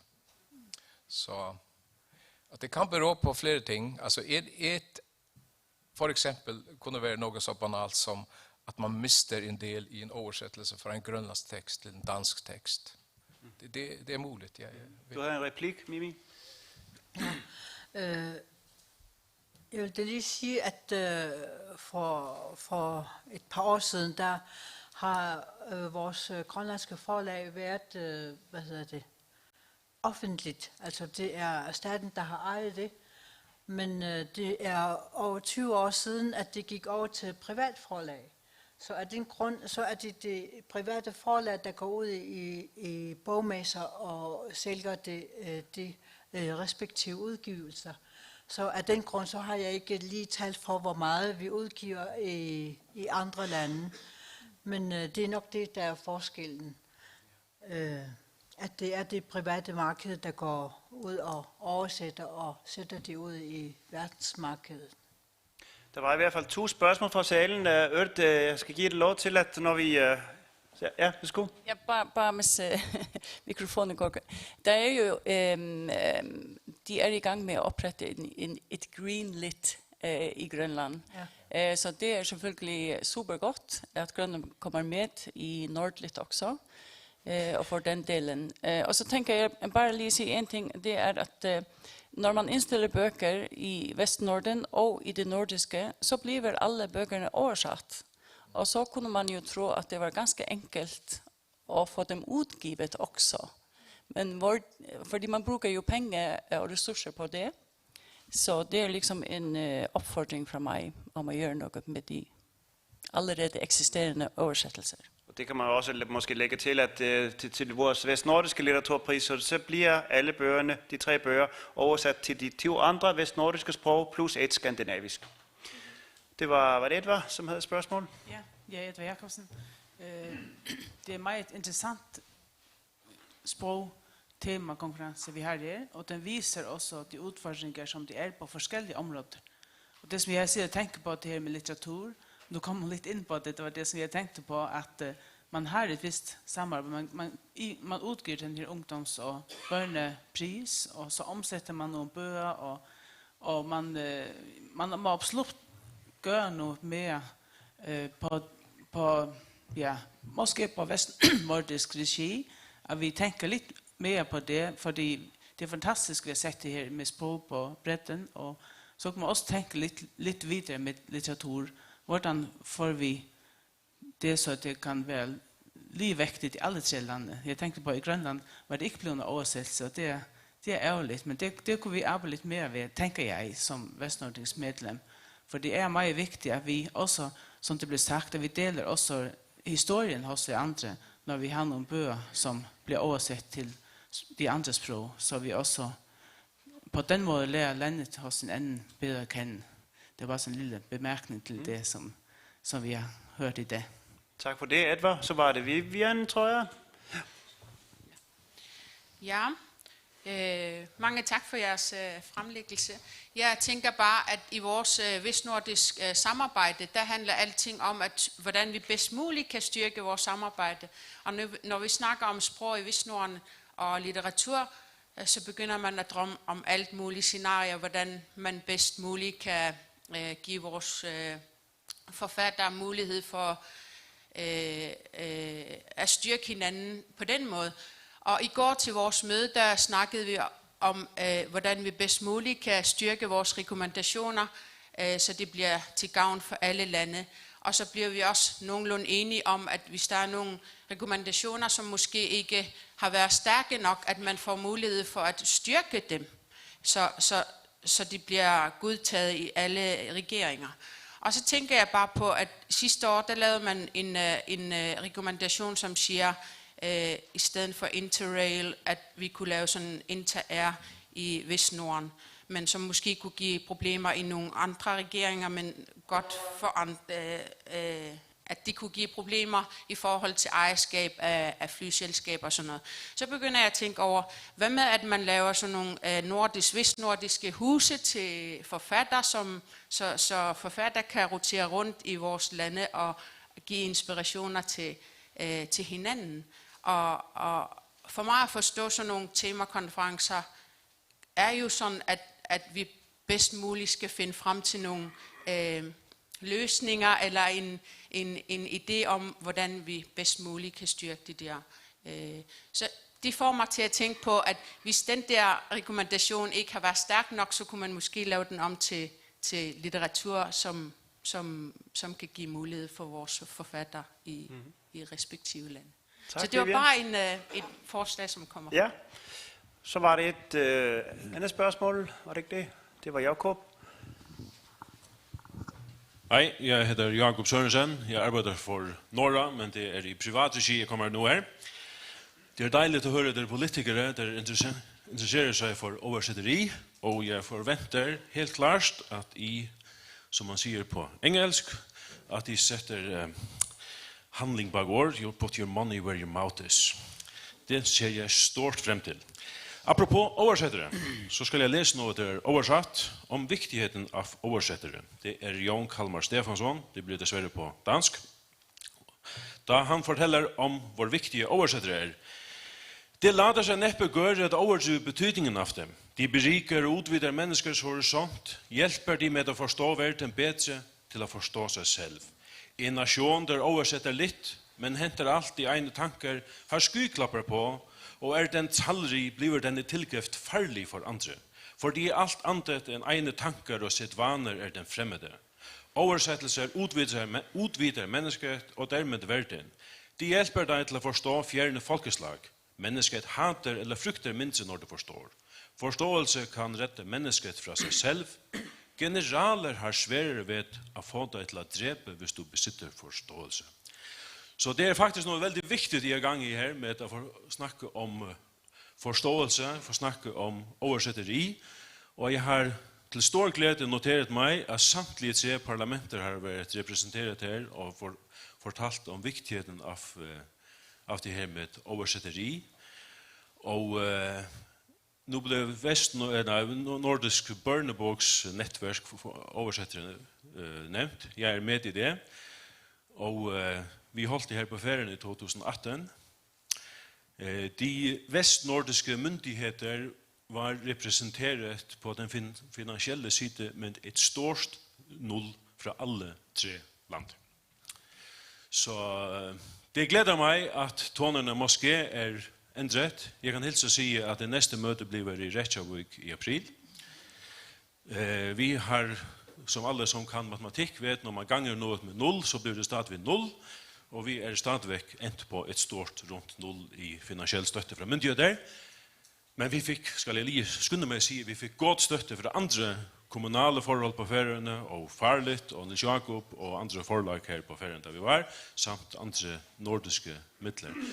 Så, kære politiske venner, hvis I vil det her som vi har snakket om i dag, så det veldig lett å komme i gang. Kom opp med noen penger, så skal vi nok oversette. Vi en masse folk der kan det her. Vi en masse folk som vil ønske at vi kunne leve av å gjøre det. Gjeldende for alle 3 lander her, Island, Færøyene og Grønland, at de hobby. Vi har ikke en jordisk sjanse for å leve av det, og det ikke fordi at satsen så lave. Det de cirka 3 del av det som blir kalt en hungersats i Norge. Så det ikke derfor. Vi gjør det konamore, det vi elsker det her. Vi gjør det nærmest av plikt, eller av hjertens blod, eller hva vi gjør det. Men det var deilig å være her i dag og høre at i alle 3 parlamenter I går I flokk og håp ned og stemmer ja for større bevillinger. Det ser jeg frem til. Takk. Takk, Jakob. Jeg stoler på, at du bruger pausen godt her lige om lidt, og tager fat I dem, som har penge. Der tid til lidt.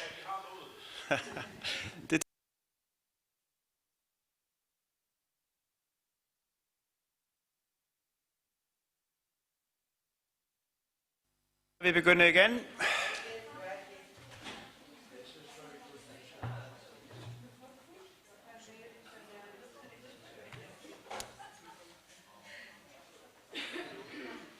Ja, nu klokken 3 minutter over faktisk.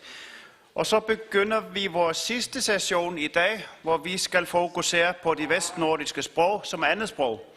Og diskutere, hvordan det går med at integrere indvandrere og efterkommere med sprogundervisning I vores samfund, som blevet både sprogligt og kulturelt mangfoldige. Vi skal høre 2 interessante oplæg, det ene fra Island og det andet fra Færøerne. Og vi begynder med Kristin Vilhelmsdottir, som vil fortælle om islandske sprog og kulturprojekter, som hun har ledet og nu I gang med at videreudvikle, blandt andet I Danmark. Så værsgo, Kristin.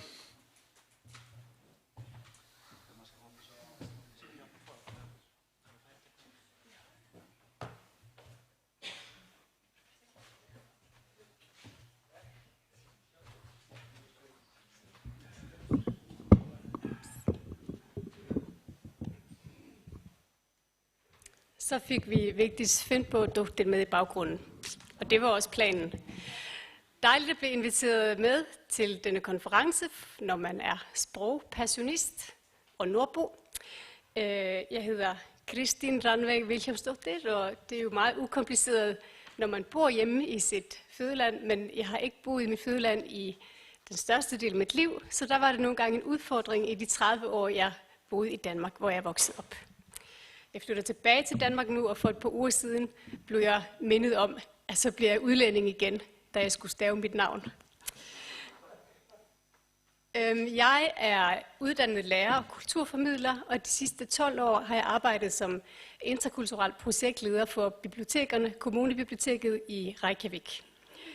Der har jeg fået den store ære og fornøjelse af at opbygge noget helt nyt, netop en stærk interkulturel platform, altså hvor biblioteket har været denne stærke platform, men I samarbejde på kryds og tværs af samfundet. Fordi det det eneste, der giver mening efter min mening. Så jeg har samarbejdet med hele uddannelsesverden, fra børnehave op til universitetsniveau, med en masse NGO'er, kunstnere og institutioner, kulturelle og sociale institutioner. Så jeg har haft den store fornøjelse og ære af blandt andet at være i et godt samspil og samarbejde med Vigdis Finnbogadóttir, som jeg ikke tror, vi behøver at introducere nærmere i det her selskab. Men noget, man måske ikke tænker over, når man bliver mindet om, hvem vigtigst er, eller ikke alle i hvert fald, det er, at hun jo faktisk har en meget vigtig titel for sprogene i verden, fordi hun er UNESCO Goodwill Ambassadør for verdenssprog. Og det er i forhold til det, at jeg blandt andet har samarbejdet med Vigdis. Og jeg vil faktisk starte med at give hende ordet. En kort video, der blev lavet i anledning af en kampagne, som jeg var med til at lave, i anledning af den internationale modersmålsdag. Så det er ligesom konteksten.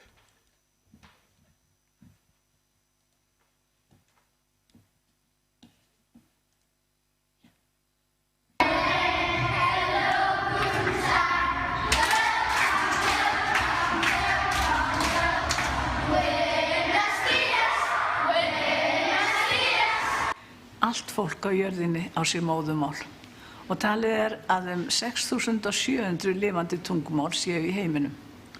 Mörg þeirra að deyja út af því að sterkari tungumál, stóru viðskiptatungumálin, kaffæra þau. Íslenskan eins og við öll vitum móðurmálið okkar og það ber okkur fámennri þjóð að varðveita sem best hverja stund. En við eigum líka að bera virðingu fyrir öllum erlendum tungumálum og skilja að þau eru jafn dýrmæt og íslenskan okkur. Og það nokkuð fróðlegt að vita að 70% jarðarbúa tala fleiri en eitt tungumál daglega.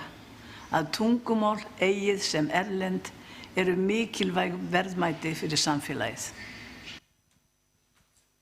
Og så det, jeg siger amen. Faktisk er vores interkulturelle projekter bygget på den respekt for at anerkendelse af, at vi alle sammen har et sprog. Selvfølgelig har vi så et fælles sprog i det samfund, vi bor i, og vi må alle sammen være interesseret i, at vi udvikler det sprog i takt og en fælles rytme. Men for at blive god til et sprog, måske ovenikøbet fra, nu har jeg ikke så meget forstand på udviklingen af børns sprog, som Sigrid har, men jeg er sikker på, at jo mere anerkendelse vi får, uanset om vi er småbørn eller fuldvoksne mennesker, at det er anerkendelsen, der gør, at vi tør ytre os og udvikle vores sprog. Og det synes jeg gør sig gældende, også når det handler om verdens borgere i Vestnorden.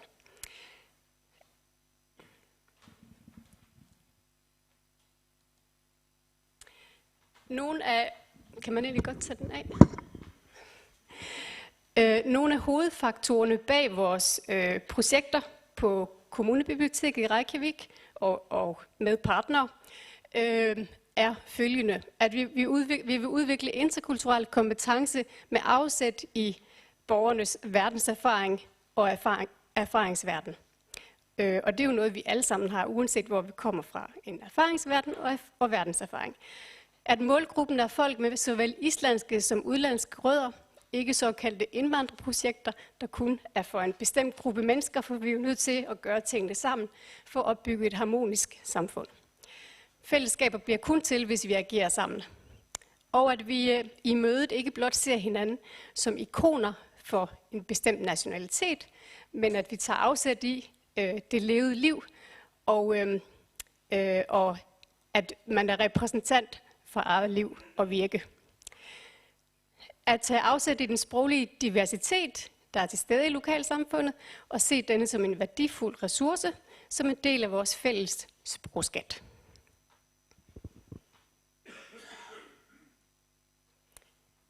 Og de her målsætninger har vi altså arbejdet på, og i samarbejde med en lang række andre aktører, og her er bare et eksempel på en ellers meget lang liste. Altså med henblik på at fremme interkulturel kompetence i samfundet. Ja, som I kan se, er der nogle af de aktører, jeg allerede har nævnt.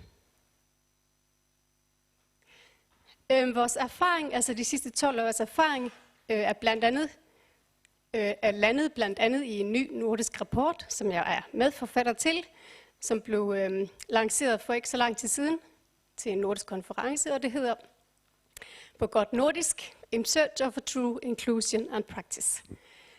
Og hvis I går ind på side 42, der kan I se en oversigt over alt det, vi har udviklet de sidste 12 år.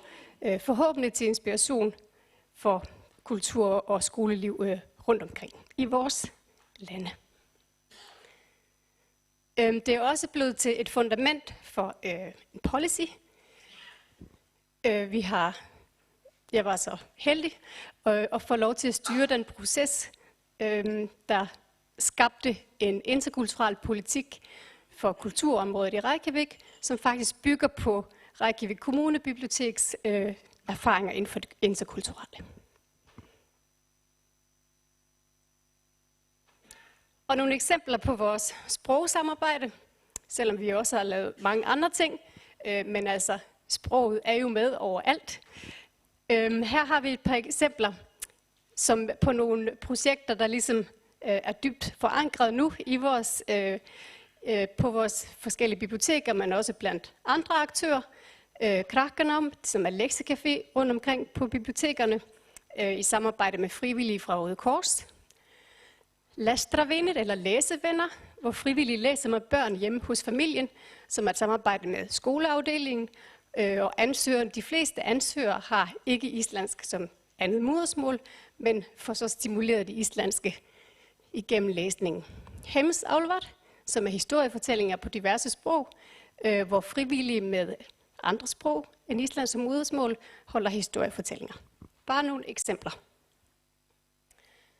Så vil jeg gå lidt nærmere ind på et meget stort projekt, som vi startede op i 2012, som er et forum for personer, der er interesseret i at forbedre deres sprogkundskaber, og det vil sig islandsk som andet sprog, eller verdenssprog. Og det er jo sådan, at vi har omkring 100 sprog, altså repræsentanter fra omkring 100 sprogområder i Island, og det er klart, at vi er nødt til at udnytte det i forhold til at øve og træne fremmedsprog, så vi også kan være en del af den store verden. Men flere og flere kommer til de her events, som både foregår på universitetet i Reykjavik, eller Islands Universitet, i Vigdishuset og på bibliotekerne, sætter sig faktisk ved det bord, hvor der er det islandske flag for at øve sig i islandsk, sammen med islændinge. Og det er samarbejde med Vigdisinstituttet og universitetet, sprogskoler og NGO'er. Også individer, der har lyst til at formidle deres eget sprog. Vi har ikke været helt rundt om de 6.700 sprog, der er i verden, men vi har haft formidling af rigtig mange sprog de sidste mange år til åbne arrangementer. Og jeg vil lige vise jer en lille bid af de her verdensborgeres bidrag til vores samfund.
Jeg kan ikke finde hjem.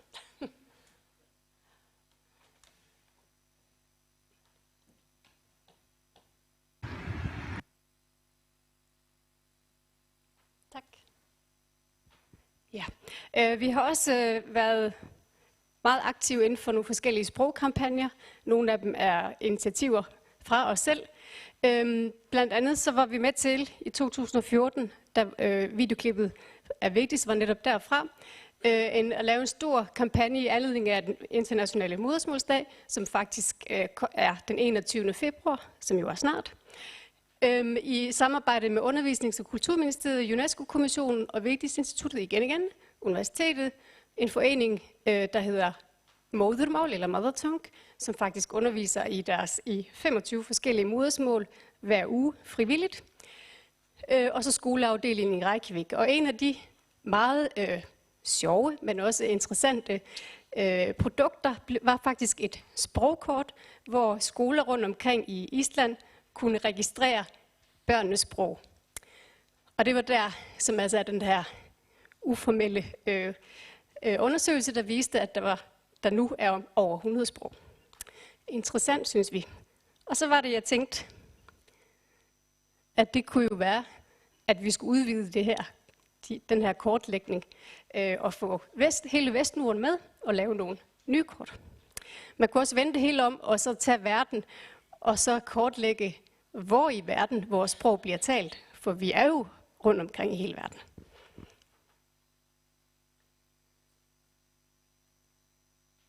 En anden sprogkampagne, fordi når jeg nu blev bedt om at tale om sprog, så er det for mig både modersmålet, der er ekstremt vigtigt, det andet sprog, man skal lære, og så selvfølgelig fremmedsprogene.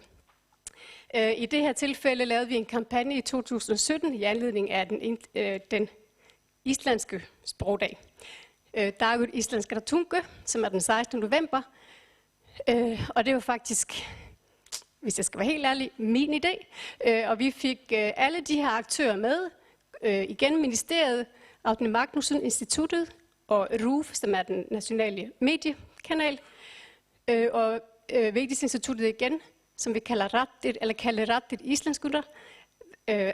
Det er svært at oversætte det til dansk, men altså The Voices of Icelandic, det islandske sprogs mange nuancer.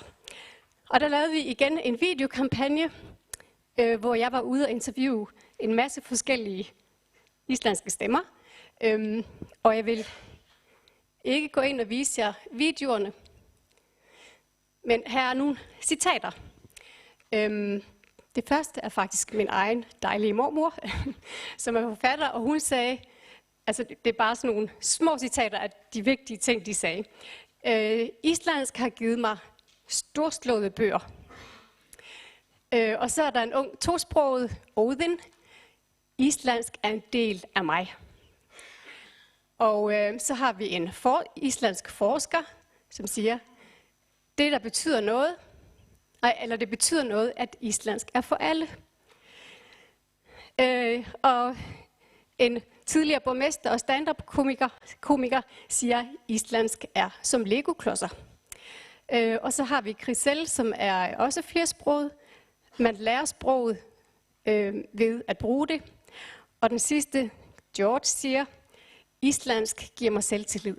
Og noget af det, han også var inde på, det var, at når han tager rundt i verden, så er han jo nu blevet repræsentant for det islandske sprog.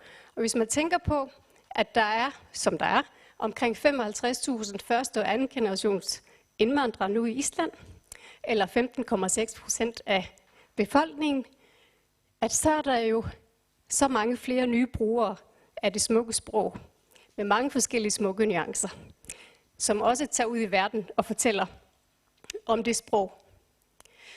Det sidste bliver en 2 minutter lang video, som handler om et projekt, jeg har udviklet både indenfor og udenfor biblioteksregi, og som jeg nu freelancer med uden for Danmark og uden for Island. Så jeg vil gerne have nye platforme, hvis I har lyst til at deltage. Det hedder Det Flyvende Tæppe, og det handler også især om børn og unges sprog og kultur og respekten for det.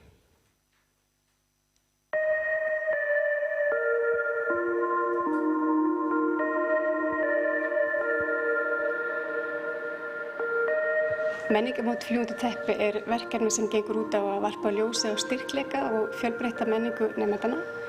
Það verkefni sem ég byrjaði að þróa þegar ég var ung kennslukona í Danmörku og svo höfum við þróað verkefni áfram hér í Reykjavík á vegum Borgarbókasafnsins síðan 2008. Á menningamótinu þá eru nemendurnir að miðla sinni persónulega menningu, það sem skiptir máli í lífinu og áhugamálum og þar með líka tungumálum. Menningarmótin hafa verið haldið í fjölmörgum skólum í Reykjavík og einnig líka erlendis og í ferlinu þá erum við að opna fyrir menningarhugtakið, hvað menning og það mjög mikilvægt að nemendurnir fá að skilgreina sig út frá eigin forsetum og að við sem ekki alltaf að setja fólk í bás út frá þjóðerni. Verkefnið hendar mjög vel í allri kennslu og henda líka mjög vel í tungumálakennslu af því að þegar við erum að læra tungumál þá mjög gott fyrir það námsferli að spjalla út frá okkur sjálfum, út frá okkar heimsreynslu og reynslu heimi og þannig náum við að tengjast nýja tungumálinu á öruggan hátt. Það þannig að þegar einstaklingur fær að blómstra þá meir líkur á því að samfélagið eða hópurinn blómstri líka.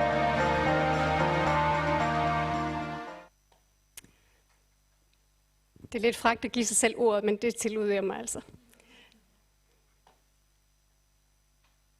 Lige gå et skridt tilbage.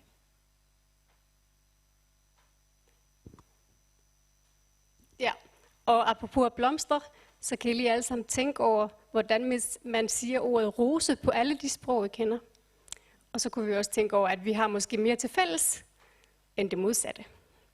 Tak.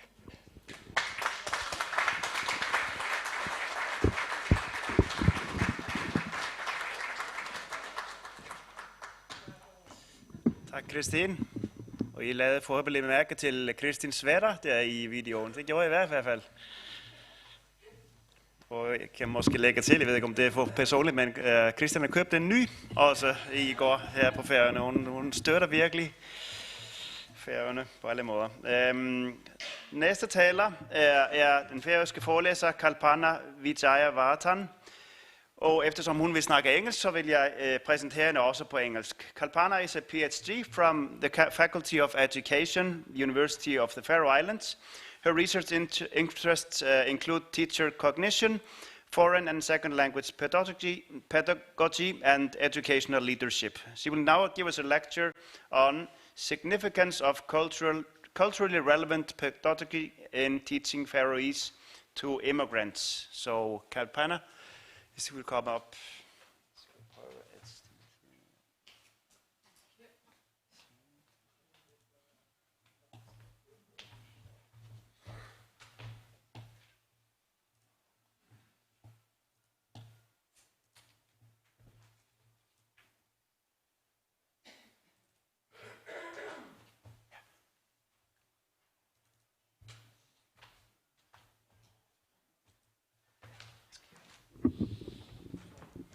Thank you.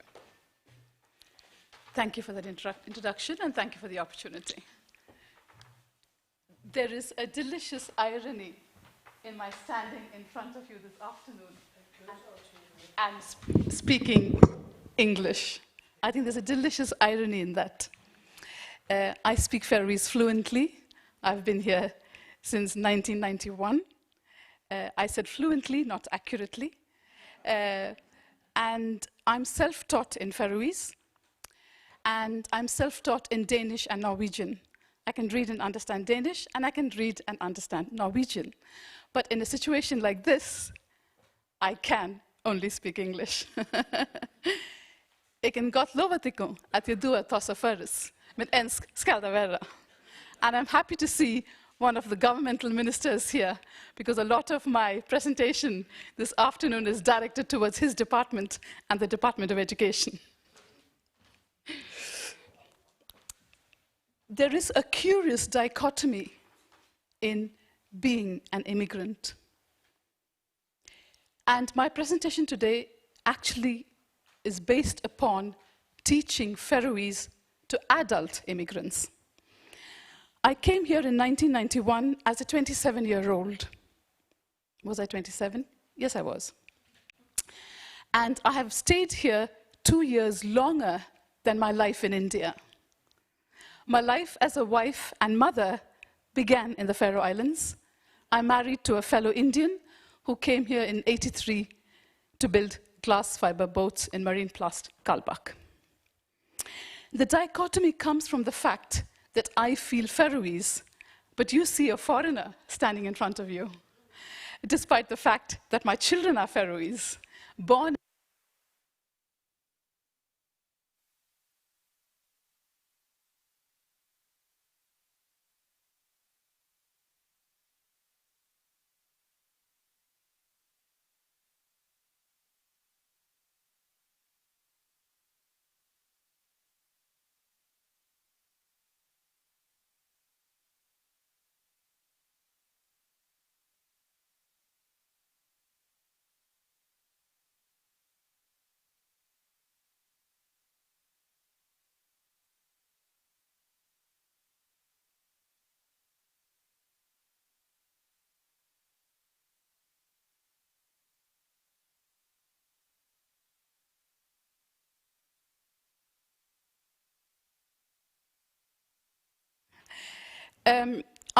my husband and I are foreigners in our own homes.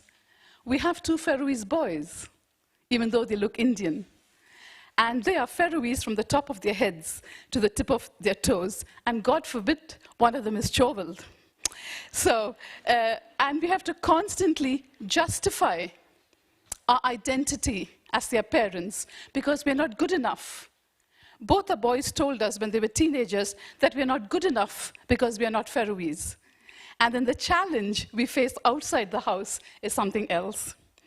But the policymakers and the politicians and governmental ministers give a great deal of importance to the demand they make on adult immigrants who come into the country.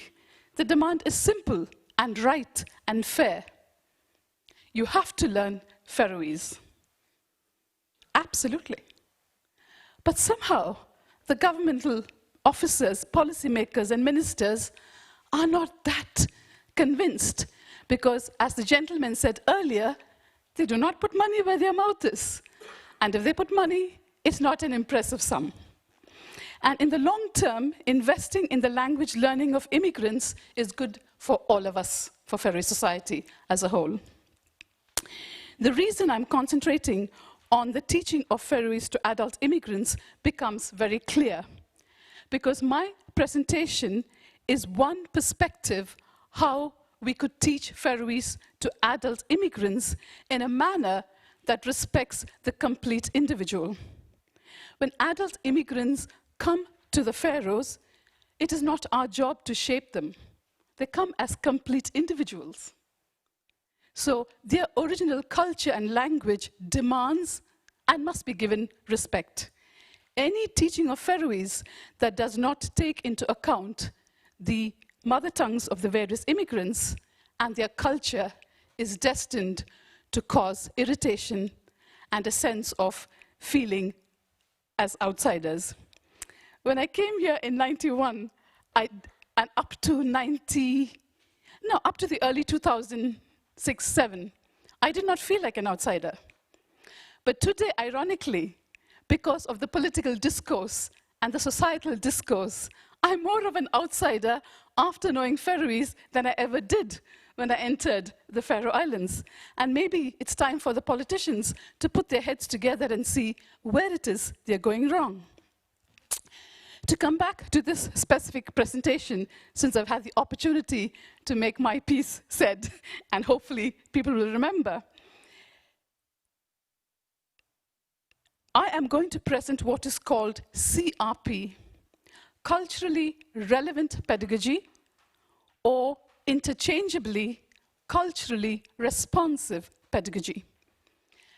And I'm going to introduce that concept to you, and I follow it up by looking at its aims, and then why it is important in the teaching context. Furthermore, what does it mean for teachers to have CRP, and why do I think it's a good perspective for adult immigrants to the Faroe Islands? Leading researchers in the field have come up with certain definitions. I intend reading out the first definition fully because it's very, very important. Using cultural knowledge, prior experiences, frames of reference, and performance styles of culturally diverse students to make learning encounters more relevant to and effective for the students.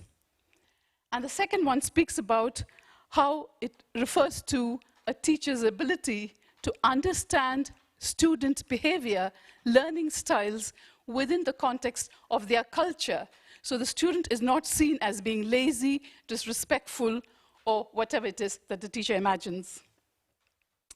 So when you use the student's native culture, the adult student's native culture, and you grow to understand this individual, you tune in better into educating them appropriately, which is why culturally relevant or responsive pedagogy is an important perspective for teachers who are going to be teaching Faroese to adult immigrants. So what is the aim of this culturally responsive pedagogy? It is to create a learning environment that enables all learners, regardless of national origin, culture, religion, ethnicity, what have you, to find that the classroom is appropriate and, the key word, inclusive. We want inclusive education, we want equity in education. And it's up to the teachers to make sure they make this possible for the adult immigrants. No one can deny that language is a vehicle for learning. But no one says Faroese is the only vehicle for learning. As much as ethnic Faroese celebrate the Faroese language, as they should, as much as ethnic Faroese want to protect Faroese, as they should, Faroese is the property of every individual, however badly or excellently they speak and use the language. It is much mine, with all its grammatical errors, as it is to the ethnic speaker who probably speaks it perfectly. Ladies and gentlemen, I too own Faroese. So it's extremely important for teachers to understand who they are nationally, culturally, has an impact on the way they teach. And that's the second point I make. Therefore, teachers who teach adult immigrants Faroese have to understand how foreign languages are learned, have to understand what CRP is, and have to understand the difference between teaching children and adults. So what is it that teachers need to be able to practice the CRP? We're looking at a socio-cultural consciousness, an awareness that culture matters, an awareness that culture is a deep part of everybody's identity. It is a crucial factor together with language. And in learning Faroese, what we do not want the immigrants to do is to assimilate into Faroese culture. We want them to integrate. We don't want them to lose their identity. I celebrate my differences. In a month of Sundays, I'm never going to look white. So I will use that and celebrate the differences. I'm proud I have made myself in the Faroe Islands, despite the political lack of help or otherwise. What else do teachers need? They need to appreciate the attitude they show towards students of diverse cultures. Because I think we're more than 60 immigrant nations in the country. I'm not sure, I haven't updated my knowledge there. So a teacher teaching Faroese will have several nationalities in front of him or her. And teachers are change agents. And why are we change agents in this particular context? Because the Faroese teacher brings his or her culture to the classroom, and that synchronizes, hopefully, with the student's culture. And there is a dynamism and a synergy there that creates a change. Perhaps the teacher is responsible for the immigrant feeling, I can be a part of Faroese society. So it's a massive responsibility. The teachers who teach the adult immigrants have to be qualified specifically to do so. And teachers have to have a constructive view of education. What does this mean? Knowledge is not created in isolation. Knowledge is created, and learning are created in interaction. Interaction between teacher and student, student, and student. So we are co-constructors of knowledge. The Faroese teacher teaching adult immigrants does not own knowledge, does not have the patent on knowledge. If the teacher is aware of all this, and on top of it, the teacher understands his or her students and has some kind of an insight into their lives, then the teacher can acquire strategies for CRP. So teachers must use culture as a scaffold for language learning.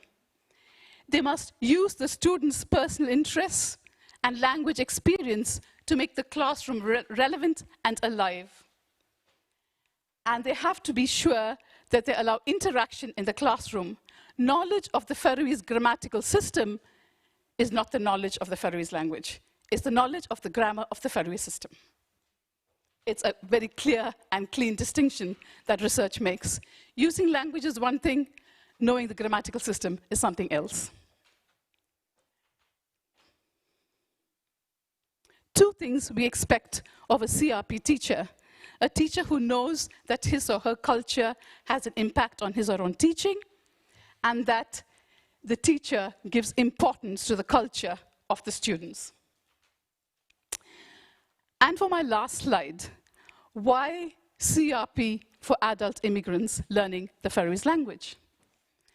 Because it creates a positive learning environment. A lot of us have children. How many of us have had children come home and say, the classroom is negative? Do you think there's any learning going on there? So we create a positive learning environment.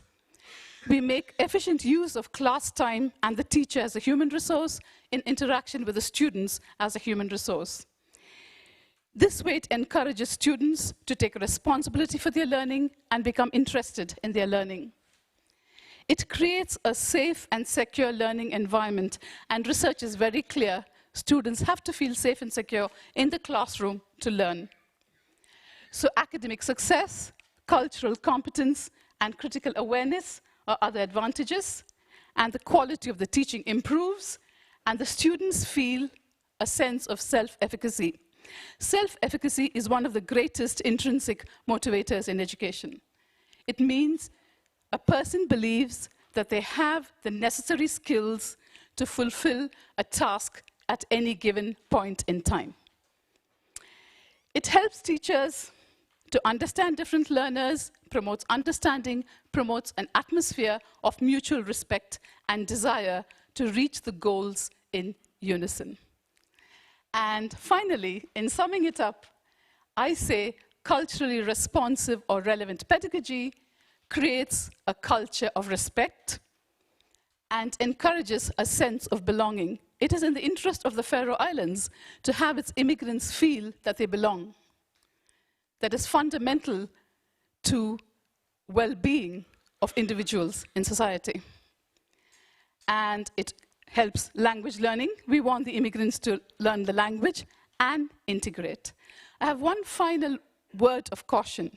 Language learning is crucial for integration, but unfortunately, it's not enough just to learn the language. Good afternoon, ladies and gentlemen, and thank you.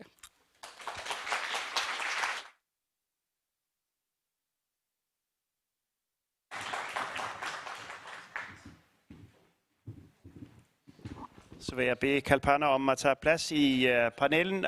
Tusind tak, Kalpana, for din meget flotte og inspirerende tale.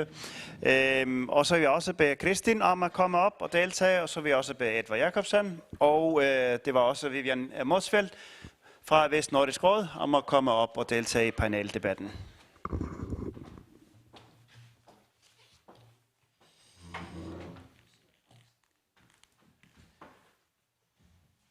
Så vil jeg som tidligere bede politikerne fra Vestnordisk Råd, Vivian Motzfeldt og Edvard Jakobsen, om at give os deres reaktioner på talen, og måske især Vivian, fordi vi har ikke haft en grønlandsk forelæser, at hvis du også kunne give os et indblik ind i den lignende situation i Grønland, altså hvad man gør i Grønland for beboere med andet, altså med andet sprog.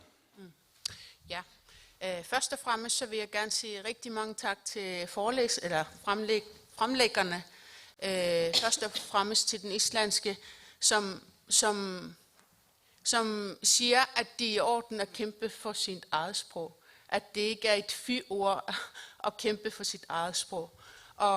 Og for dig, fortæl os, hvor meget du brænder for, at inklusion også i et samfund, hvor meget det betyder for at være den, der kommer til et fremmed land. På rigtig mange områder, så synes jeg, at vores problemstilling kan være et helt andet, fordi som de allerede er blevet beskrevet eller fortalt her, det var, at magtens deling i Grønland er en helt anderledes konstruktion i det med, at minoriteten er den, der har magt, når vi tænker på vores administration. Og i den henseende, så er vores problemstilling en helt andet niveau. Og politisk, når man kommer til nogle debatter omkring sprog, så i stedet for at have nogle scenarier, eller have nogle italesættelse af, at det her, de skal vi være fælles om. Så i stedet for at have en fællesskab, så hver gang man kommer til sprog, så er det det, der splitter os. Og det giver kæmpe store udfordringer, når man tænker på, at vi kun er 56.000 i vores land, og måske kun 50.000 mennesker, der taler vores sprog. Og når man tænker på, at hele verden, der er vi omkring 7,8 milliarder, og kun 50.000 mennesker, der taler vores sprog, så er det jo 0,00007%. Og vil resten af verden bemærke, at vores sprog ikke eksisterer længere. Og når vi tænker på det, så er det jo kun os, der skal kæmpe på vores sprog, at det er i orden at snakke om, eller bevarelse, at snakke om, hvor vigtigt det er, at når jeg tænker på at være en stærk verdensborger, så er det ligesom sprog. Hvis du har nogle stærke kulturelle identitetsråder, så kan du også omfavne resten af verden meget bedre. Så på det punkt, så synes jeg, at vores problemstilling kan være meget upside down. Mm-hmm. Men der kommer sikkert flere vinkler, så det er til at starte med. Ja, Edvard? Først vil jeg sige tak til alle, som har været med og i de her forelæsninger. Tak for de gode forelæsninger, vi har haft. Og det, som vi har hørt gennem hele dagen, også nu til sidst, det viser bare, at vi har brug for en sådan en temakonference, hvor man sætter nogle ting i perspektiv, og man får også et indblik af, hvor mange udfordringer det er på forskellige vis i alle de her 3 lande, som vi kommer fra, som i hver især har sine udfordringer sprogmæssigt. Det blev jo sagt i den første forelæsning, at det er 6.700 sprog i hele verden. Og det siger selvfølgelig, at mange af dem er rigtig små, men det er også fascinerende at høre, at det er 70%, der taler mere end det ene sprog. Og som det bliver sagt herfra, så er det bare os selv, der kan kæmpe for at gøre noget ud af vort eget sprog. Og som jeg fik ud af den senere forelæsning, så er sproget at lære er en, der har betydning for de, der kommer til vores land. Men det er også, hvordan vi kulturelt og på andre måder, hvordan modtager vi dem, der kommer hertil. Jeg tænker også på skolesystemet. Det er ikke, som jeg fik ud af det, det er ikke nok bare at konsekvent at sige, at du skal lære færøsk, men det er også, at de føler sig at være i positivt sind inden på de her forskellige store. De føler, at det er her, vil man noget. Det behøver ikke være de store ting, der flytter nogle grænser, men det er også positivt, der er også på det arbejdsmarked, hvor jeg har været på, og andre, at man gør noget ud af det på erhvervsvirksomheder og have nogle timer for de, der kommer andre steder fra, som arbejder. For eksempel er jeg selv været på Bakkerforst, og der har man også forelæsning, og det har man også på andre virksomheder, så man ser betydningen af, at folk hjælpes med at kunne det sprog, hvor man i det land, som man kommer til. Det synes jeg er meget betydningsfuldt, også for at selv at fungere godt til andre ting, altså for at fungere i det samfund, man kommer til, er det meget vigtigt, at man kan beherske sproget. Men vi kommer nok tilbage, men da jeg tænkte på de andre forelæsninger, så stod der en stolpe, som jeg blev ved at tænke på. Og det var noget med, at den højeste stolpe inden for noget med sprogbarriere, det var børn i 2-årsalderen.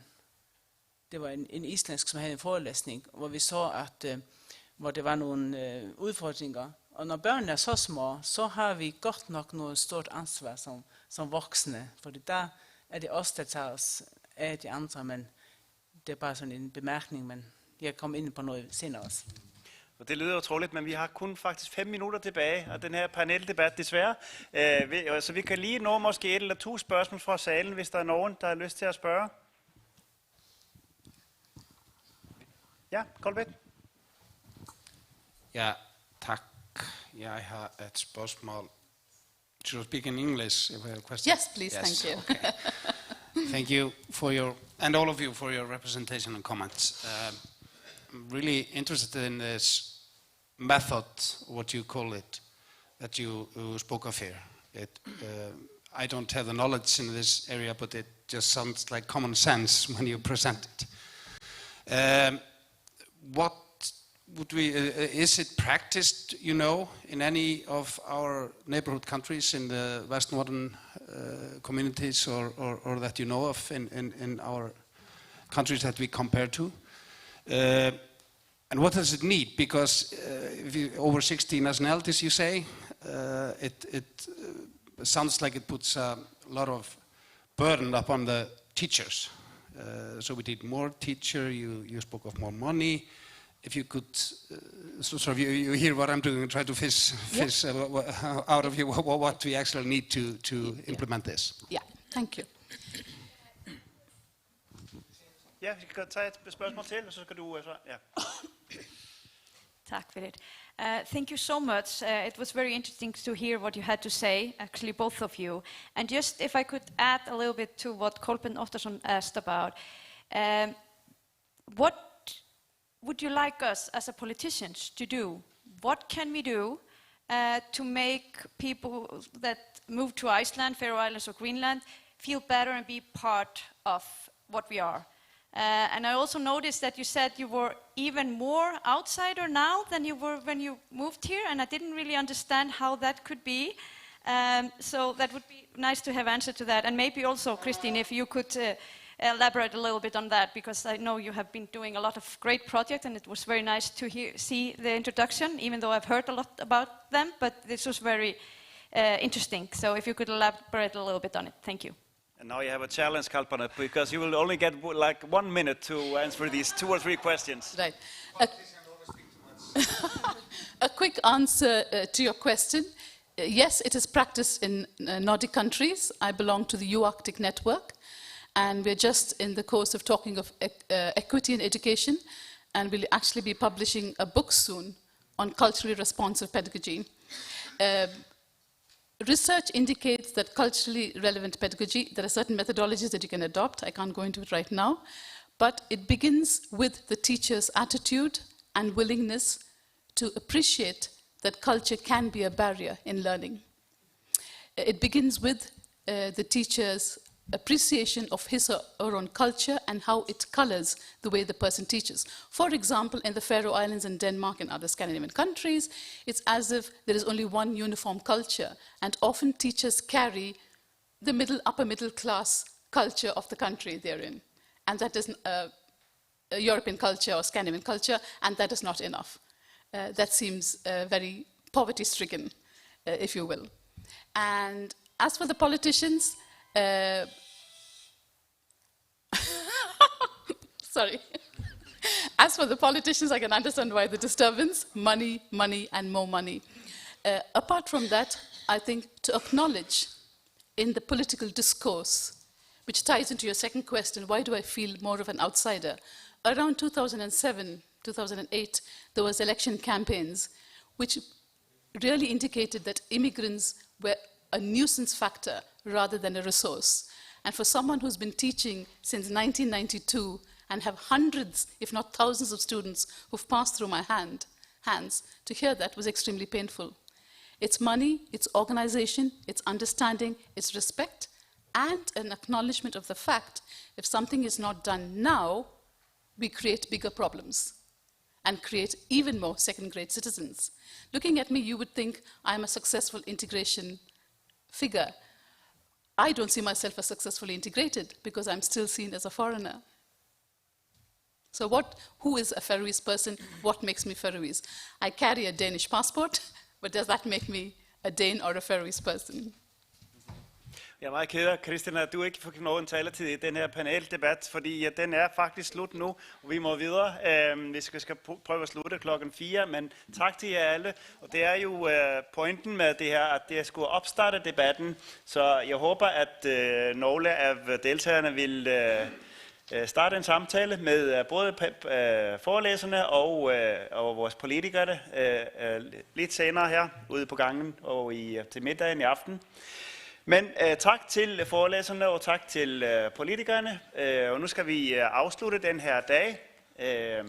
Som sagt, tusind tak. Og nu skal jeg byde velkommen Grønlands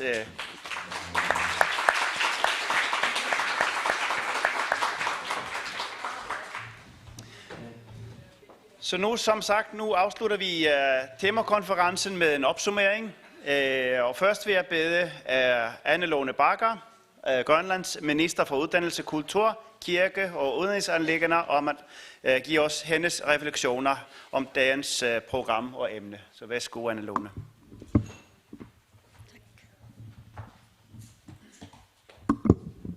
Tak. Virkelig spændende konference, som også, der blev sagt, et meget vigtigt konference om vores sprog. Jeg har skrevet meget ned, og jeg ved ikke, hvor lang tid jeg har, men jeg skal prøve at opsummere. Sproget er en ressource, sproget er et værktøj, men vi skal også værne om vores sprog. Men det er også vigtigt, at vi som små sprognationer samarbejder i verden. Litteratur igennem forskellige erfaringer, man har lavet. For eksempel Atletta med at inddrage de unge. Og de forskellige sprogcaféer, man har lavet på Island. Det er vigtigt, at vi deler erfaringerne. Og derfor er jeg også fortrøstningsfuld, fordi sproget, den har en vigtighed i vores allesammens identitet, i vores egen forståelse for hvem vi er. Og derfor er det også utroligt, at der findes nogle ildsjæle ude, som virkelig tager sprogdebatten seriøst, og ikke kun venter på, det offentlige skal tage sig af det. Vi har, som også er blevet nævnt, et allesammen ansvar for at give det videre til den næste generation, til de unge. Men det er også vigtigt at inddrage vores fælles historie. I 980'erne, der rejste Erik den Røde fra Island til Grønland med de første nordboere. Og så har vi en grønlandsk illustrator, en kunstner, Nuka K. Godfredsen, sammen med sin kone, som har forfattet 4 tegneseriebind om vores fælles historie, som er udkommet på grønlandsk, dansk og engelsk. Fordi det er også vigtigt at kende vores historie, fælles historie for den sags skyld. Men vi skal også, som der også bliver sagt, værne om de kulturelle forskelligheder og favne dem.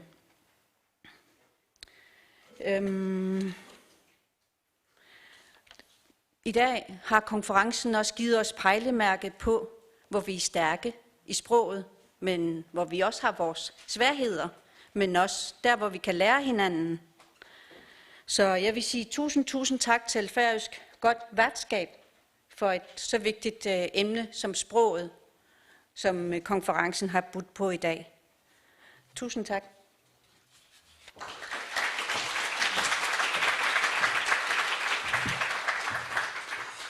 Tak, Anne-Lone.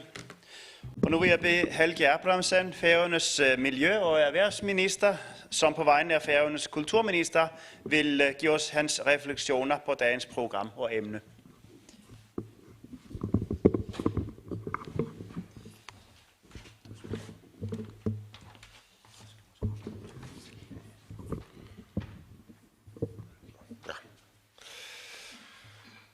Først og fremmest så vil jeg på vegne af Færøernes kulturminister Jens Varianna, som desværre ikke havde mulighed at være her i dag, takke alle jer, der har været med til at arrangere denne vellykkede konference, og også jer, der har bidraget med et spændende oplæg og paneldebatter. For har det været givende at være her i dag. Vil det vestnordiske språk overleve digitaliseringen? Det er spørgsmål ramte mig. Og som vi har hørt i dag, og som alverdens eksperter gentagne ganger har ytret, så står vi overfor en udfordring i dag. I den digitale verden foregår kommunikationen tit på engelsk, og med tegn såsom smileys og hjerter med gifs, billeder og korte videoer.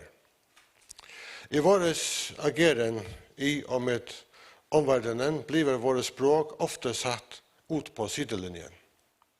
Språket, i vores tilfælde et meget lille språk, drukner ofte i store hav av andre kommunikative muligheter. Og det skal vi være forsiktige med. Men som det også er kommet frem i dag, så skal vi måske heller se muligheterne fremfor utfordringene. I stedet for at spørge hvorvidt de vestnordiske språker vil overleve digitaliseringen, skal vi måske heller spørge hvordan kan digitaliseringen redde språket. På den færøske hjemmeside språten.fo finnes 15 digitale ordbøker til og fra færøsk. Vi har Faroe Islands Translate, som er en visuell og auditiv hjælp til de mange turister, der gerne vil lære færøsk. På de sociale medier finnes et hav av forskellige debattsider, hvor språket er i centrum. Og ikke minst har digitaliseringen vært med til å give alle borgere en stemme. I dag kan alle komme til ordet. Selv om tonen på de sociale medier måske ikke alltid er såper, så kommer vi ikke utenom at sociale medier har skapt rom til alle, og ikke kun for noen få utvalgte. Og på bakgrunn av det kan man si at digitaliseringen på mange måter er med til å gjøre vårt demokratiske samfunn enda mer demokratisk. Vi skal da lære å finne balansen. Digitaliseringen og globaliseringen er kommet for å blive. Og med de åpne poster inn til omverdenen og til andre lander, kulturer og andre språk, er det blevet sværere at holde fast i sitt eget språk. Men for å bevare vår identitet og selvforståelse må vi tenke over og gjøre noe ved disse oppstående utfordringer. Derfor er det givende å være her i dag, hvor språket, det vestnordiske språk, er i sentrum. Og må den begeistring og entusiasme for språket som har floreret her i dag smitte av på andre, så vi veriser og sammen bruker de muligheter vi har til å bevare språket, utvikle språket og ikke minst fortsette med å gjøre språket tilgjengelig for alle borgere. Mange takk.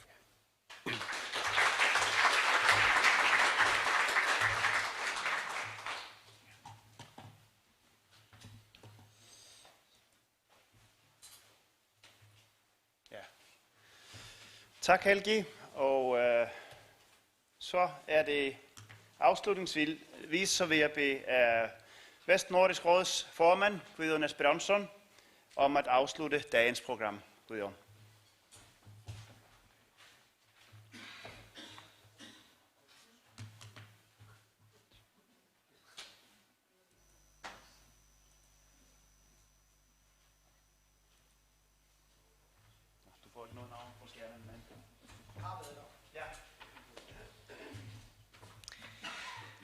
Ministre, inviterer gjester, Vestnordisk Råds medlemmer, kjære gjester.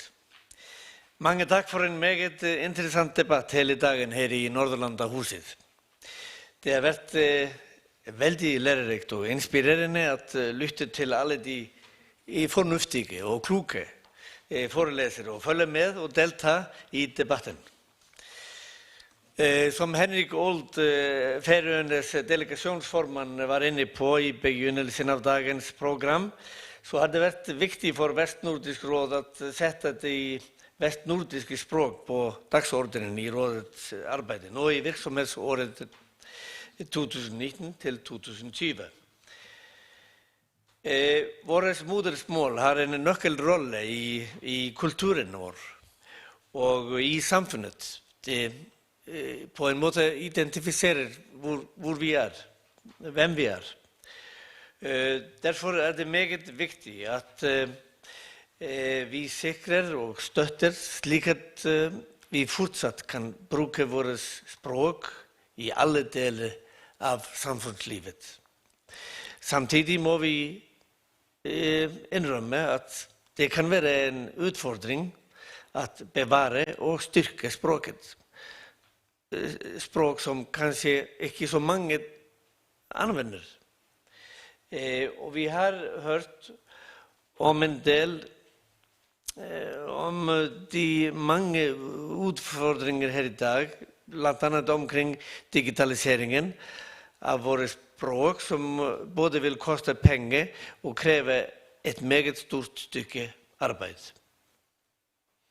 Men det en utfordring som vi skal være i stand til å løse. Borgerne i våre samfunn har krav på det. De unge skal være i stand til å få en utdannelse på deres modersmål i våre samfunn. Erhvervslivet skal kunne fungere godt på våre språk, og i tider med økt digitalisering skal vi ikke glemme at for eldre mennesker kan digitalisering være en barriere. Faktisk kan digitalisering vise seg å være en dobbel barriere. Hvis de eldre også skal finne ut av teknikk på et annet språk som de har svært ved å beherske. Situasjonen selvfølgelig forskjellig mellom de vestnordiske land. For oss på Island så har vi kun ett språk, mens det danske språk stadig vekk en del av hverdagslivet både i Færøyene og i Grønland. Dessuten har vi utfordringen med de grønlandske dialekter. Men felles for oss alle i disse land gjelder det selvfølgelig at vi i dag lever i et multikulturelt samfunn, hvor det vårt felles ansvar at innvandrere og deres etterkommere får en god mulighet for å lære det herskende språk, så de kan delta aktivt i samfunnslivet.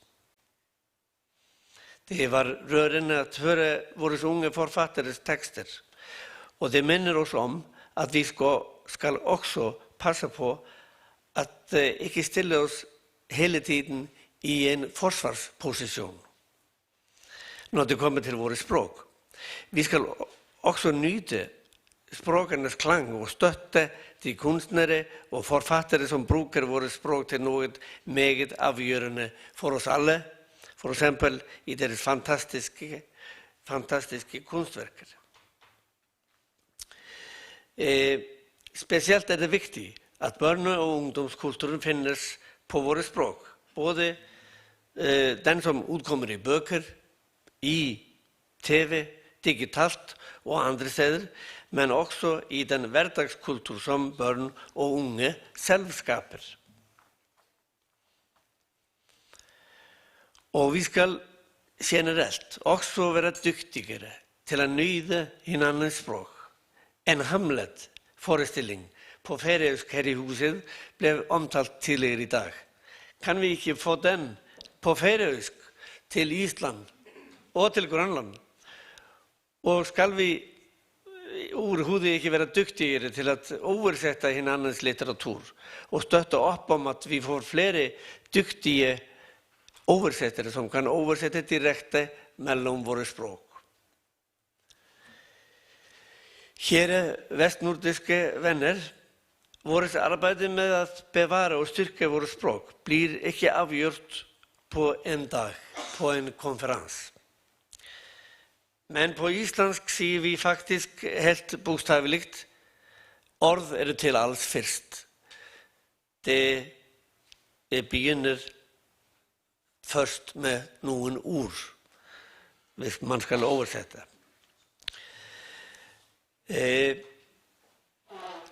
Låt oss därför hoppa att alla våra ord här idag kan bidra till en vidare debatt i våra samfund och till ett ökt samarbete hvor vi kan dela kunskap samt utfordringar och succéhistorier. Jag vill avsluta min tale och denna dag med att tacka Birna Jakobsen och Gunn Hernes här i Norrlandahuset för deras fantastiska samarbete med att organisera denna konferens. Tack också till Sigurdur och Sten på Västnordisk råds sekretariat och till delegationssekreterarna Mette, Ranvo, Annika, Arna och Bilka. Jag vill också säga tack till alla våra föreläsare och andra deltagare i debatten.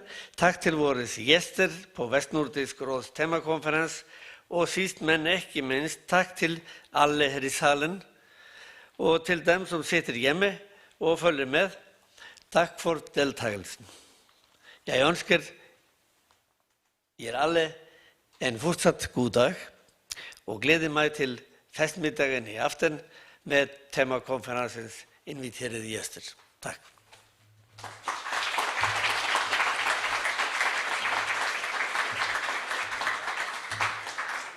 Ja, så är konferensen dagen faktiskt slut. Och jag vill säga också tack till alla er här i salen för en mycket intressant dag. Och också tack till dem som har följt med på vår streaming, som förhoppningsvis är många runt om i världen. Och jag vill också säga tack till alla här i Norrens hus, och till mina kollegor på både sekretariatet och delegationssekretärerna, rådets medlemmar och andra gäster. Och især vil jeg sige tak til Birna og Gunn fra Norrens Hus her for samarbejdet, som har været med til, de har jo været medarrangører på den her konference. Så er det faktisk slut. Så er det eneste, som vi har at gøre, det er, at Ranvau-konferencen er slut, men Ranvau vil komme med lidt praktisk besked omkring vores festmiddag til de inviterede gæster. Så, men tak. Ja.